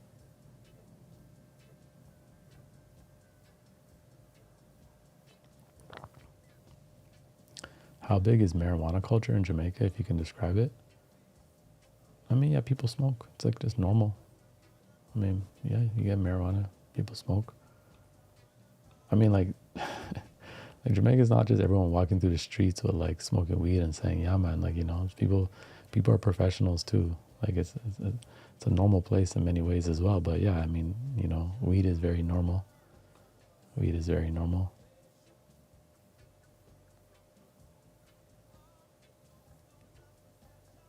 You know, I don't even smoke, so when I be in Jamaica, people always look at me weird when I say I don't smoke. You know. And in Jamaica, what's funny about Jamaica is they'll call you by however you look. So like, I don't know, like if you have big eyes, they'll be like, yo, big eyes. Or like me, they'll be like, yo, Rasta. Or like, I don't know, if you have like one ear, let's say one ear got chopped off as a kid, they'll call you one ear. They'll identify you with like however you look. They'll yell at you like one ear. It's actually, Jamaica is the land of characters, yo. Jamaica is the land of characters. You can make a movie pretty much on everybody there. Dominique says they'll be done, made me break my celibacy. Shit, stay strong, Dominique. Dominique on your celibate journey though, that's fire. That's beautiful. That's beautiful. Or like if you Chinese, they'll call you Chinaman. You know? Yo, Chinaman.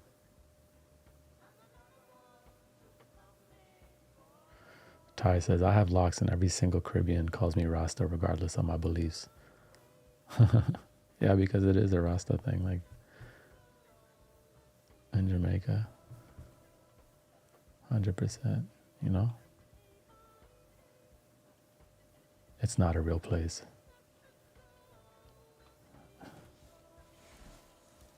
What do you think about Doechii? I think Doechii's fire. I like how Doechii is doing what she wants to do. Like I didn't realize she was the one that made that song. What it is, ho, what's up? Everybody don't. I didn't know that was her, but you can tell that was like her when she was like doing what the label wanted. And now that she's just doing what she wants, I love it. So I think it's fire. I like Doechii. I think she's fire. I think, you know, she's just getting started too. So she already has a beautiful foundation. Clearly going to be successful. She's a great performer. I love female artists. I've always truth is, I've always preferred female artists as performers because there's so much more they can do. So much more they can do with the fashion, with the dance. I saw one of her shows and like just between like her, what she was wearing and like the way she was moving and rapping at the same time, it's more magnetic. It's just more magnetic than like a guy on stage going, yo, yo, yo, yo, yo, yo, yo, yo. Like a female who can really perform, there's just so much more I feel like they can do. And she's a great performer, lyricist, energy. She's good on like she's one of those multidisciplinary artists right now who also can make content, right? Like she can turn on. She does a lot of artists, a lot of musicians don't like to make content. They actually hate it, but she'll just put the phone up and make a TikTok. Like she's good at that as well. So she's gonna be successful. She's gonna continue to grow. She's gonna continue to be big. Royal says my Jamaican friends call me Africa because I'm Senegalese. I told you, whatever they are, whatever you are, they will call you by how they see you. So they'll call you Africa or Indian man or Rasta or China man, or again, if you have one leg, they'll call you one leg. Dominique been celibate for 2 years. That's fire.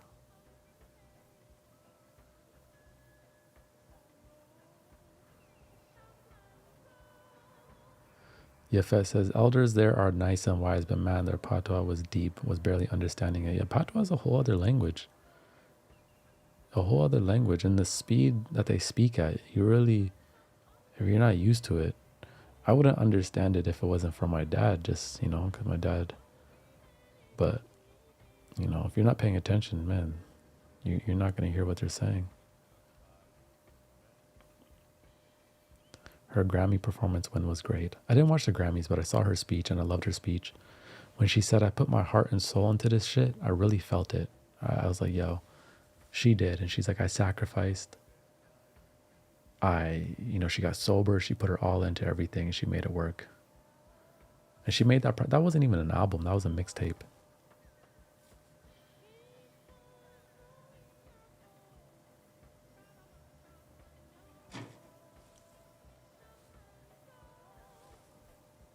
I just heard the squirrels.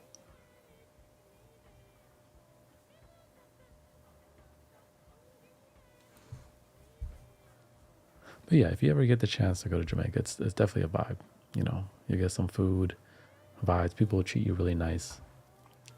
Especially as a tourist, you'll get treated really nice. No one's messing with tourists like that. They'll treat you very nice. It'll be very fun. And it's like always beautiful weather.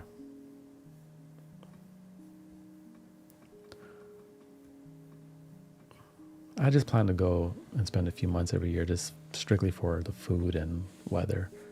And I got friends there as well, and obviously family.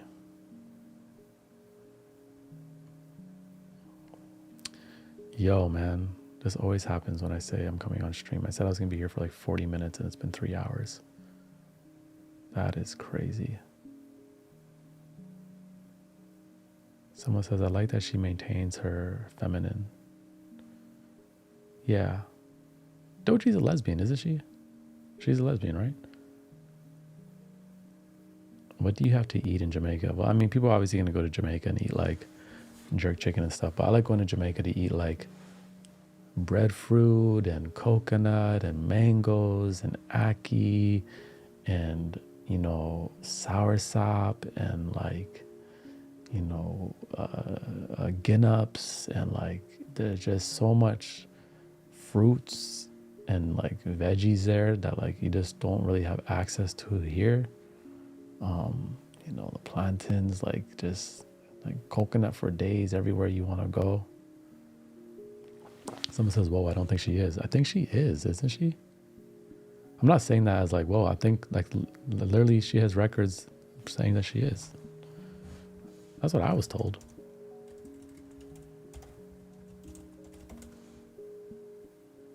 Oh, never mind. She's bisexual.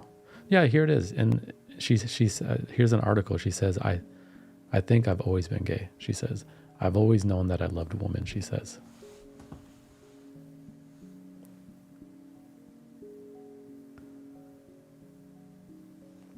And that article is in thegaytimes.com.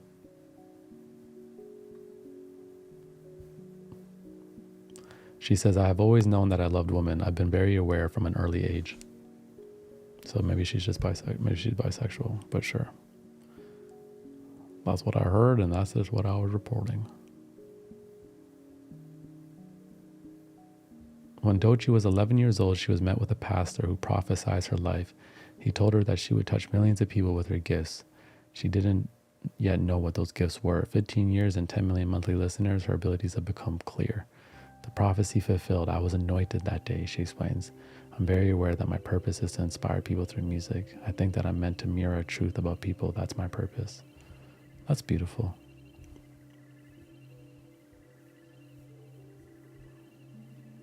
That's cool.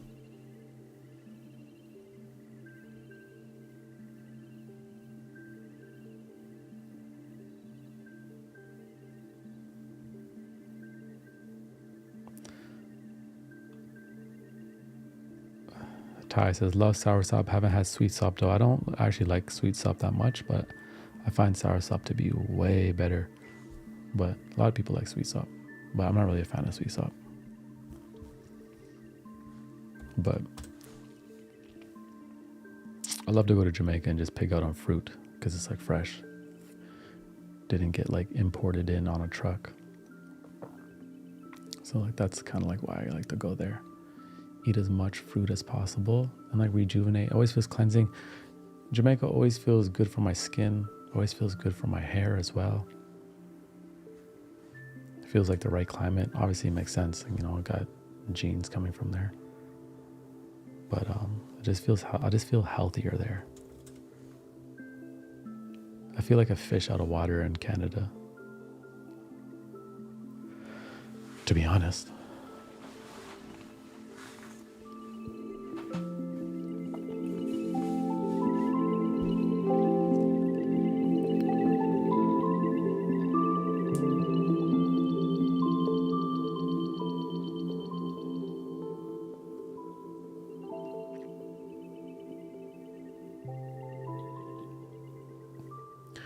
Okay, y'all. I said I was going to be here for like 30 minutes, and I've been here for way longer. I've been here for 3 hours. How does 3 hours go by that fast? And I only had 1 cup of tea. That's crazy.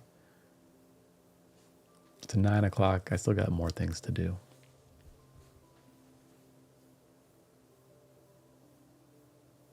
Good chat, though. Good chat, though. Jessica says, how did you land in Canada? I was born in Canada. Mel says, eating fresh fruit daily is what sparked me moving. Yeah. Yeah.